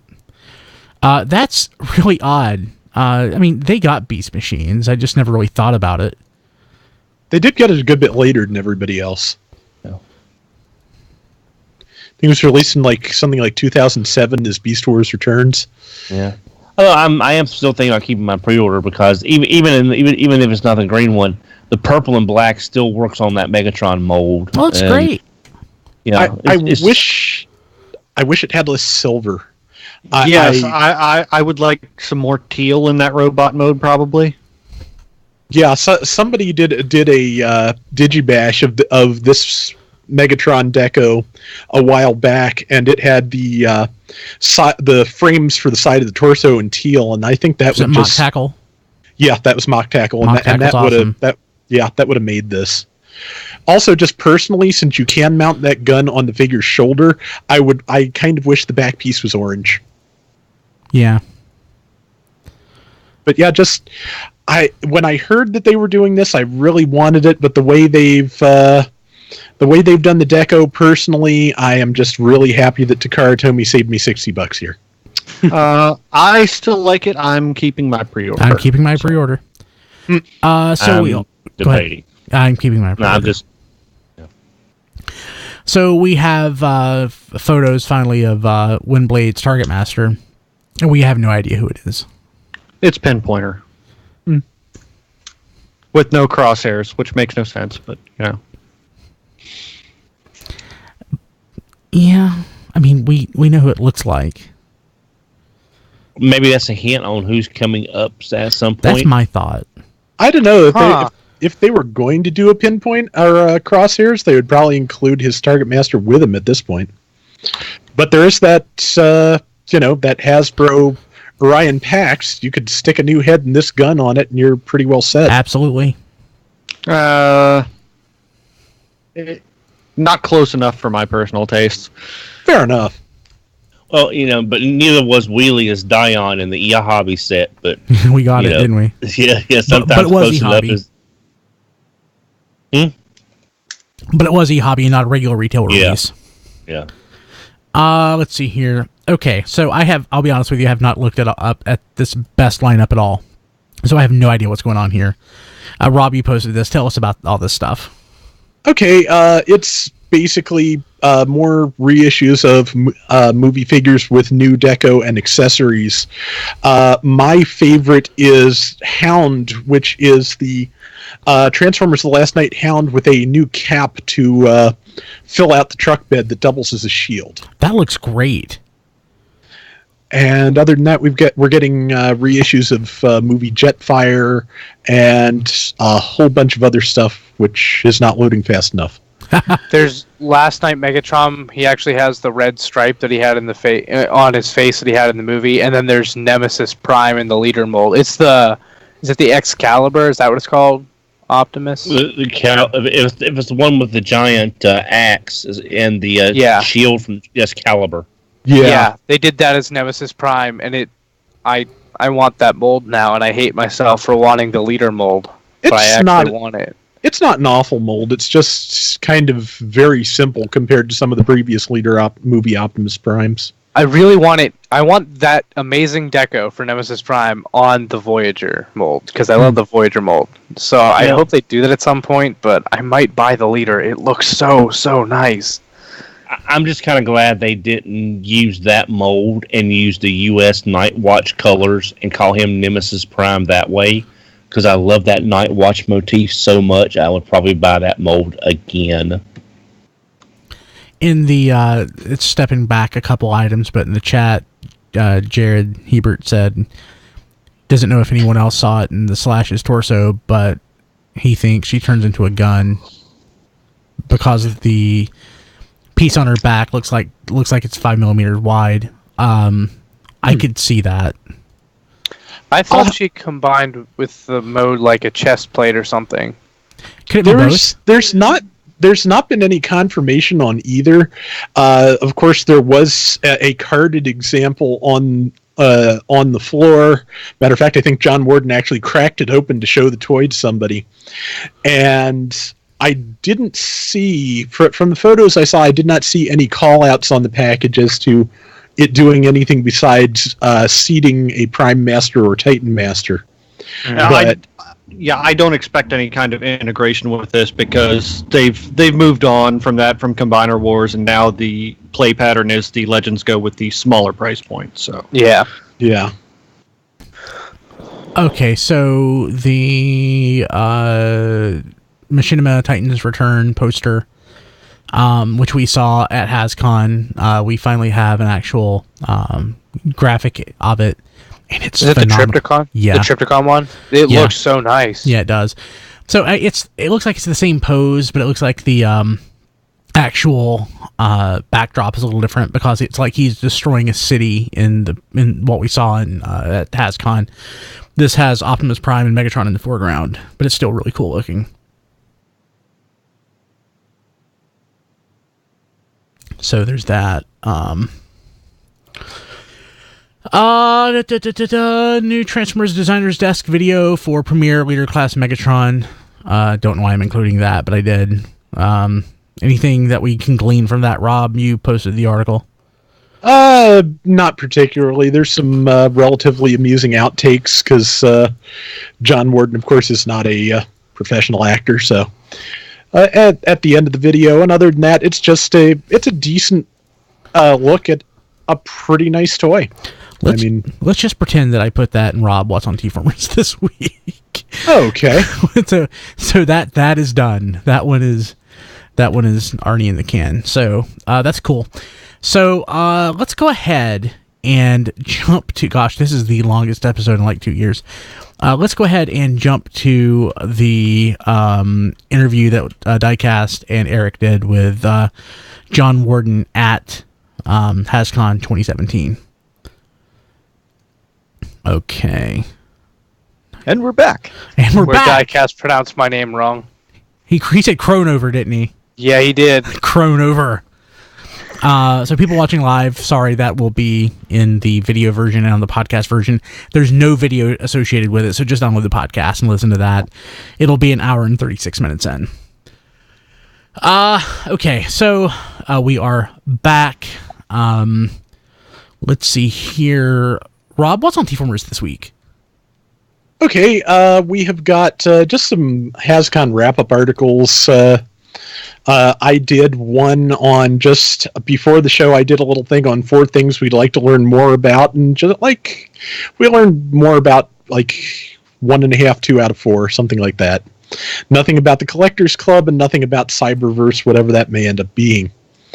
Also, the really expensive G1 Monopoly board game. That was. It's a nice looking set. Oh, yes, it is so pretty. Oh, I did comment on that article because there was a mistake. It's not going to be $500. It's going to be $300 when it comes out. But what they said is, as they sell through, the price may increase. Okay. Well, it looks like the article was corrected, so thank you for that. Oh, cool. Also, let's see what is next. Well, the Designer Desk video we just talked about, and also I just did a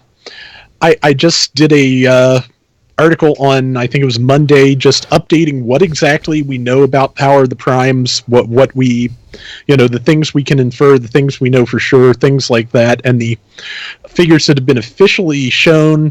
If I've got anything wrong, if anybody has any comments, please direct them to me on Twitter at Figure Reviewers. I want this to be as accurate and complete as possible. So if we learned anything more at HasCon than what is in the article, please let me know. Cool. Hey, and on Amazon, if you are looking for a copy of The Last Night and you are a digital purchaser, you can go to tfradio.net/TLK tfradio.net/TLK digital and pick up the digital copy of Transformers 5 The Last Night. That would be awesome.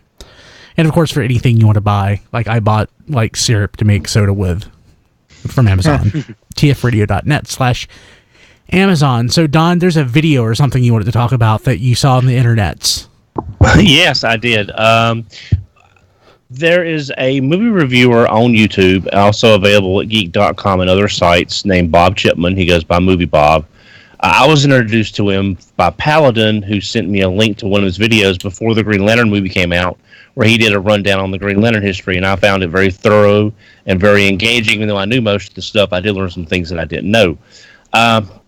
Normally, we don't get a lot of stuff from outside the fandom. I mean, if something major happens, like the live-action movies, your newspapers will cover it, or if there's something like Peter Cullen coming back to voice Optimus Prime in the movies, a lot of the major papers covered it. But there's not a lot of like games media, movie media, things like that covering Transformers other than just the movies and stuff.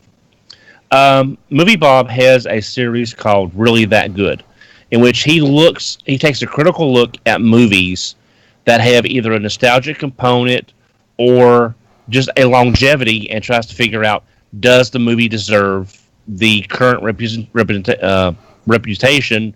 that it has. And which reputation did he look at? The one that it's a terrible movie or the one that it's the best movie ever? Actually, he did both. Good. Because he did, and see that's what I like about Movie Bob is he said, and he's the very first line of this article is Transformers movie is not a very good movie, and then he points out the reasons why, but he also looks at it is considered in some cases art, and how people that watched it became more than just a commercial. So I don't want to talk too much about it, but it's nice to see a critical analysis of something in our fandom by someone outside the fandom, but not in a mean-spirited way, not in a fanboy way. It's a definite, literal, critical analysis of Transformers the movie, and he looks to see if it's really that good. I've watched it 2 or 3 times myself already because it's just he sees things that I never really thought of, and there's some parallels in there to current stuff going on that, again, when they made the movie, they would have known this.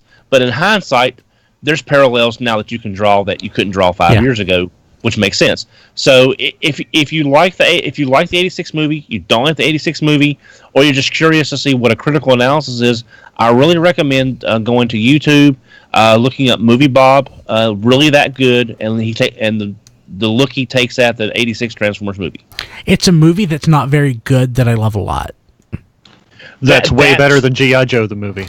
Except, way better than G.I. Joe the movie. Well, remember the G.I. Joe opening. G.I. Joe the movie is terrible. Yeah, but the opening is the G.I. Joe movie opening is its own little thing. Is its own little thing. The opening is better than just about anything. It's yes. Unfortunately, there's a movie after that opening. There are parts of that movie that I kind of like. Yes, but Matt, on the DVD, the opening is its own section, so you can just keep going back and just watching the opening section over and over again. Yeah. So hey, let's go ahead and before we jump to what's on the network, let's do our interview with Pablo from Space Ape talking about Transformers Earth Wars. And we're back. I'm stealing Diecast's joke. That was a good joke. So people watching live, yes, this will be just download tfradio.net/536, and you can listen to the interview. It's audio only. Don, what's on the network this week? All right, what's on the network this week? Being Awesome with Rob Springer, episode 118. We all float down here. This Week in Awesome, Rob talks HasCon and Transformers University briefly before Q&A is all about Hollywood actors doing Transformer voices. All that, and do you think seeing it right before a giant storm was a bad idea? Superhero Time presents that one episode of Star Trek, The Icarus Factor. It's Riker Daddy Issues, the episode in TNG, The Icarus Factor, featuring generic 80s sitcom dad actor in the role of Kyle Riker. Despite having all the screen presence of cardboard, he's actually the most charismatic, popular, and interesting man of the 24th century. Honestly, and did we mention John Tesh is in this episode? Oh, really? He's a Klingon. Really? I didn't know that. I had heard a holographic Klingon, but still. I had heard he was in Star Trek, but I never knew where. RPG Lessons Learned, Episode 19, The Haunting, Call of Cthulhu. This week on RPG Lessons Learned, Dusty, Brian, and Mike are joined by Nathan to talk about The Haunting from the Call of Cthulhu Quick Start Guide. And thanks for the Real Ghostbusters for teaching me how to say Cthulhu. I forgot about that. Yeah, the collect Call of Cthulhu. RFC Extra in episode 37, HasCon 2017, Day 2. On this special edition of RFC Extra, Brian is joined by Anthony Bucali, Eric Crownover, and Diecast to discuss it. Yeah. I was about to thank him for saying my name right, but there that goes. Okay, slight mistake, my fault. No, you said it right. To discuss it, You said it right, Don. Oh, okay. To discuss the second day of HasCon 2017. They were talking about the Hasbro VIP tour, the Hall of Fame dinner, the last night panel, the Frank Welker and Peter Cullen panel, and more. We will go into great, and it stops. Okay. We ran out. The description is longer than the homepage said. Okay. Yeah, we'll go into more detail on this episode of RFC that you just listened to on the event and everything, but that was just sort of a highlight. And same thing for the next one, Don. You can just skip episode 36, which is day 1. So episode 36 and 37 of RFC Extra is all the gritty, grimy, behind the scenes details of HasCon. And it was great. While I'm talking about it, I didn't mention this in the rundown, but hanging out with Anthony Brucali. I love Anthony. He's such an awesome dude, and I haven't seen him in years, so it was great to hang out with him.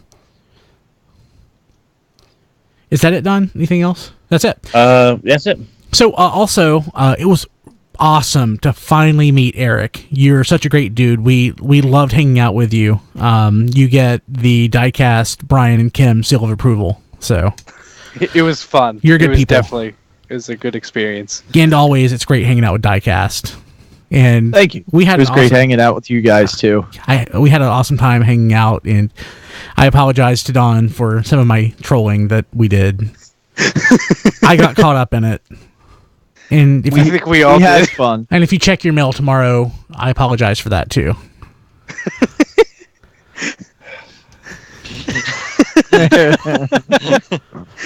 Sorry.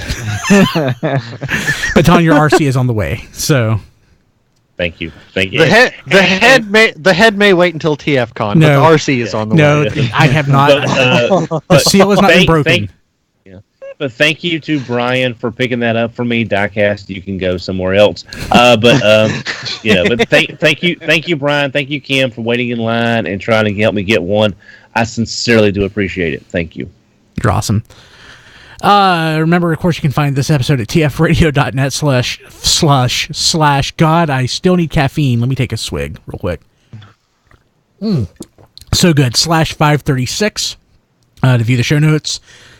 Leave us a voicemail, 931-99-GO-BOT. That's 931-994-6268. You can also send a text.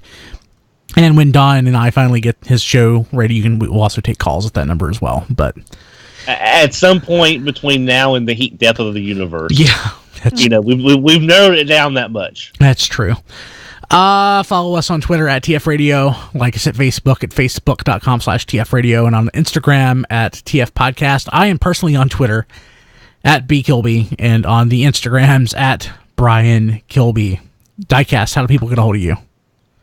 You can watch my reviews on RFC Reviews on YouTube. Yeah, that's where it is. The YouTube. And then on Facebook, you can find me at Reviews by Diecast, and on Twitter at Diecast2.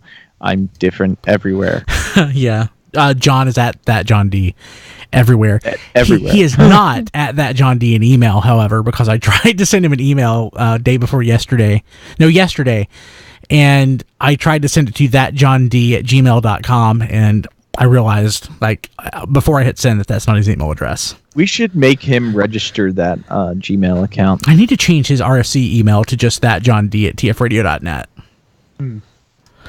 Rob. I am on Twitter at Figure Viewers and Flailthroughs, and I am on YouTube at Flailthroughs, currently running through Gundam Breaker 3, which is excellent. And, of course, the video material that XV and I do for tformers.com can be found on YouTube at tformers.tv. Cool. Matt. XV's not here this week, but you can follow him on Twitter at ChrisRTXV. Yes, you can. I was going to say that. That's good. Don. I can be reached on Twitter at HMRC, the number 4 EVR. And Eric. Find me on Twitter at Eric Crowbar, 2 C's, I think. Yeah. And Instagram at Aramis Prime. I don't think you're ever on Twitter. Are you ever on Twitter? No, I never go on Twitter. Hey, so why did you create a new account for your podcast? Why didn't you just change the name of it? Because I did it a while ago and I didn't realize I could do that. Oh, okay. There you go. Funny. It was a long time ago. Awesome. Okay. Well, Jason in the chat, thank you for sharing all the links to our YouTube viewers. You are the man. Very much appreciate it. I guess we'll be back next week. I'll be properly caffeinated. I apologize for that. So, yeah, we'll see you later. Bye. Bye. Yep. Oh, man, I'm so tired. I'm just not caught up on sleep. Need your Dunkin' Donuts drink. Yeah, I'm not caught up on the sleep. No, me neither. My back still hasn't recovered from that. Was it? Did you figure? Was it the bed or was it something else? I don't know. It was probably the bed, but I hated that bed. We had a different bed, but I hated the bed that I was in. Oh God, I hated it. Like my cheap ass IKEA mattress. First night. Yeah, my cheap home IKEA mattress that I have at home is way better than the one that the hotel had. Scary. Yeah, I love my IKEA mattress. I bought it because it was so cheap, relatively speaking. I bought it. It's like, well, worst case scenario, if it sucks, I will just replace it. It was awesome. I will remember that. So, yeah. Yeah, so I accidentally unplugged the network switch that I have on my desk that connects the internet to the computer. So because I was looking for the power switch in my heated seat to warm my back during the show. And I lost internet at 56 minutes into the show. God. So much to post. Let me hit stop on that. You know, the thing that gets me about HasCon is that just I don't have a problem with the show. It sounds like the show came off pretty well. It's just trying to keep track of all the information from about Power of the Primes and things that were told to specific people in specific places and all of that. It has really it's really been kind of difficult to try and be sure I'm up on everything. That's kind of why I was asking people. It's like, if something's wrong in that article, please correct me, because I want to know what the hell's going on. But I think I've managed to get all the current information we have for sure, and I think anything that is speculation or, guesswork, I've managed to label in that. So the HasCon thing, we're streaming. The one thing I found is that we got way less Twitter mojo this time than in the past. Because I don't think there was anything that anybody was really that excited about, because it's not like Toy Fair. There wasn't anything new. And my tweet of Starscream's combined mode blew up. Yes, that did. Yeah. There are a couple things, but just like photos of like the things on the screen really didn't blow up so much. But also like the need to go to this stuff, like part of it Diecast, part of it and part of it all of it Unicron.com put on. Either on Facebook Live or Periscope. And note to self, Facebook Live is the way to go. Periscope probably just needs to be dumped. Unless I can do both at the same time. gotcha. So, actually, I guess maybe next time one of us could do Periscope and one of us could do Facebook Live. But honestly, you don't need to go to these things to get the news. You can just hang out on Twitter. Yeah. I mean, you could say that about any event, though, can't you? Just about. Yeah.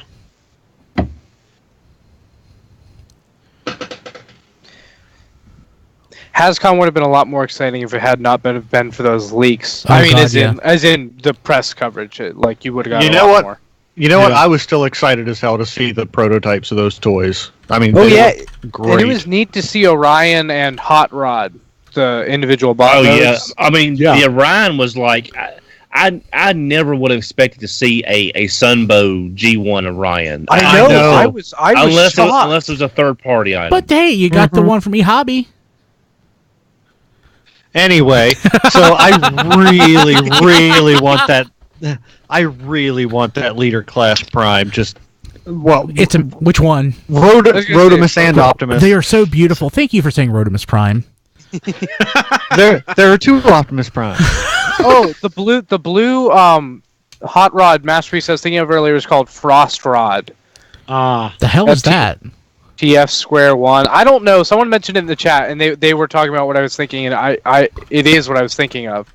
At TF Square 1. Do you know that account? Is that Maz? Okay, I have seen that. Yeah, Maz. Yeah. I love Maz. Yeah, it's great. I sent him pictures from HasCon too, because he's asking about those. It's Frost Rod. Super pretty. Yeah, it's beautiful. That's what I was thinking of. I don't know what in the hell that is. I think it was somebody's custom or something. Or I don't think he would vote. I don't think he would post it if it was just a custom. Maybe not. You should ask him because he seems to freaking love it. Like I've seen him gush about it multiple times. I don't know what it is though. I barely remember it. At Rodimus, there's so few decos you can use on him. I mean, the E-Hobby Dark Rodimus colors. I mean, I'd buy that toy in all three. But. And given that the gimmick on the leaders is kind of similar to the original Star Saber, and that the designer for Rodimus Prime is the designer of the original Star Saber, I kind of feel like we're getting a hint as to what one of the leaders is going to be in 2019. Yeah. So, Could be. I saw a Digibash too. It was on Twitter, and I wish to God I could remember who it was. But somebody Digibashed that Rodimus Prime into an Armada Optimus Prime. Oh yeah. What? Yeah, it is a custom. It is a custom. The Frost Rod, really? Yeah. Huh. It's beautiful.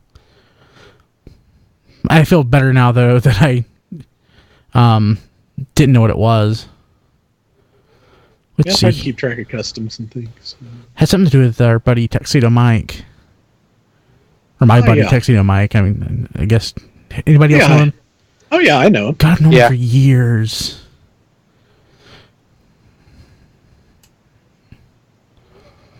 There's so many people that I just know from Alt Toys Transformers from back in the day. It's kind of scary still. Oh, another highlight of HasCon is that John Warden told me he was proud of me. He patted me on the back. What was the context? Going to Purdue for industrial. Oh, nice. That's awesome. Nice. Because I told him, I was like, that's the one school that you gave me in your list that wasn't on my list, and that's where I am. Is that where he went? Well, no, he went to Ohio State, which I applied to just for the heck of it, and I made it in. But that was just for fun. That's not really where you'd want to start out if you knew what you were going for. Mm-hmm. Like if you knew you specifically wanted to work for Hasbro. Purdue has tighter connections. Yeah, a friend of mine, she went to Purdue and she got a degree in industrial engineering, and she's awesome. Yeah, Eric. At least when you told him that, he's like, "No, I was talking about chickens." God, Don. Different spelling, but I can't tell you how many people I've seen spell that wrong. Whenever they're like, "Oh, how's Purdue?" They spell it with the E, and I'm like, I don't know. I don't eat their chicken. Yeah. And my wife's boss, he also went to Purdue. It's a nice school. I really like it here.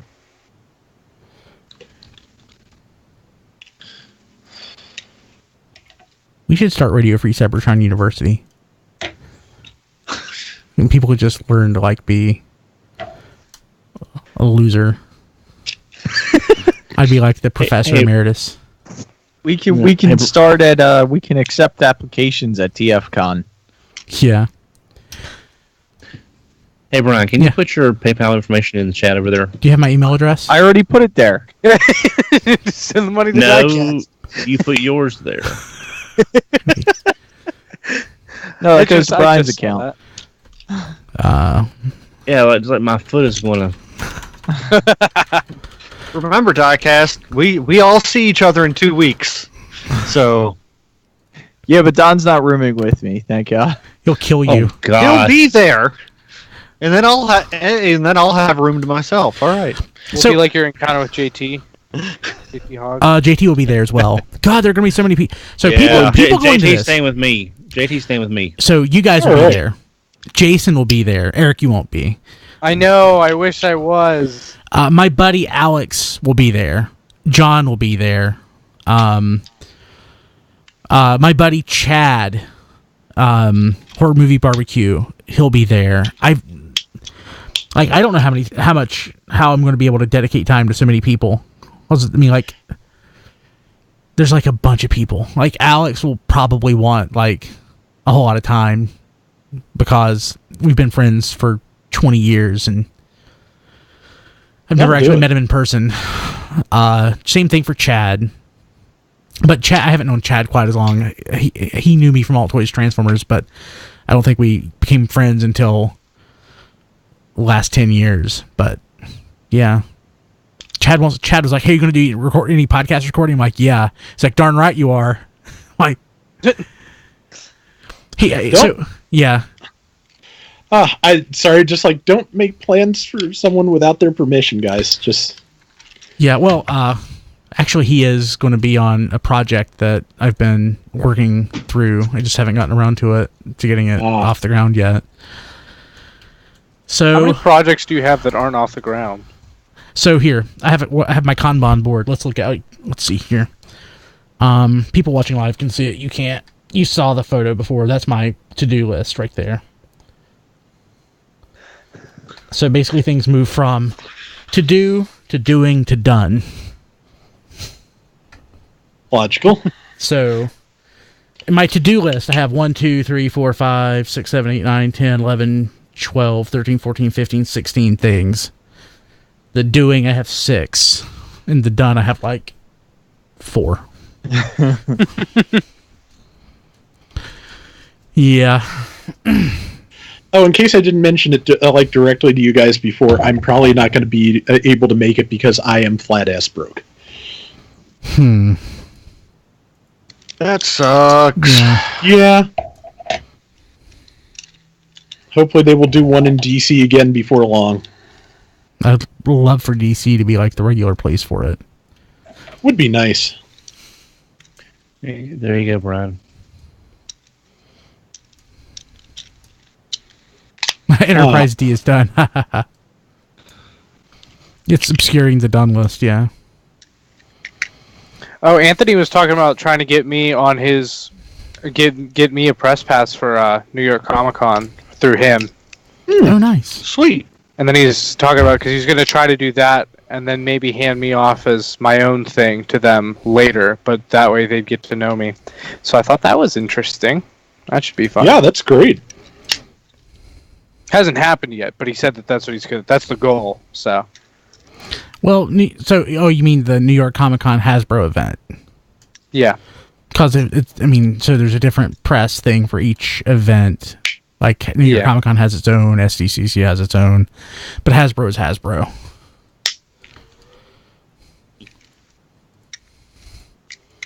Well, heck, maybe we could get you on for Toy Fair. You and Diecast could tag team. I would love that. I'm really hoping so. Or if Diecast doesn't even want to go anymore, because I know it's a pain in the butt. And we already know everything we're going to see. That's true. Will we at that point? We know. We'll know that'll some be of around. it. We'll know some. We'll know at least most of it, but there may be, maybe 1 or 2 new things there.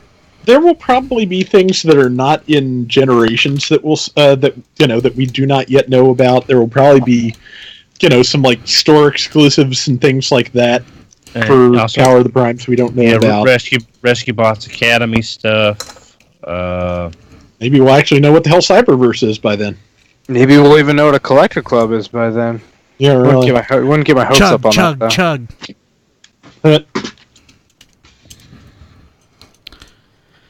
Okay. But yeah, I was talking to Rob Springer a little bit around when you guys were at HasCon, and he reminded me of something from those leaks a while back.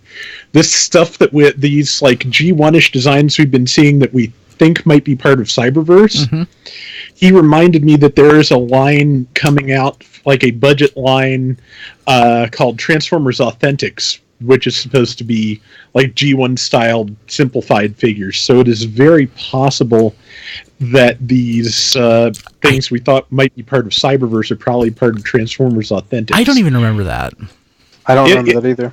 I still have the slides. I remember it.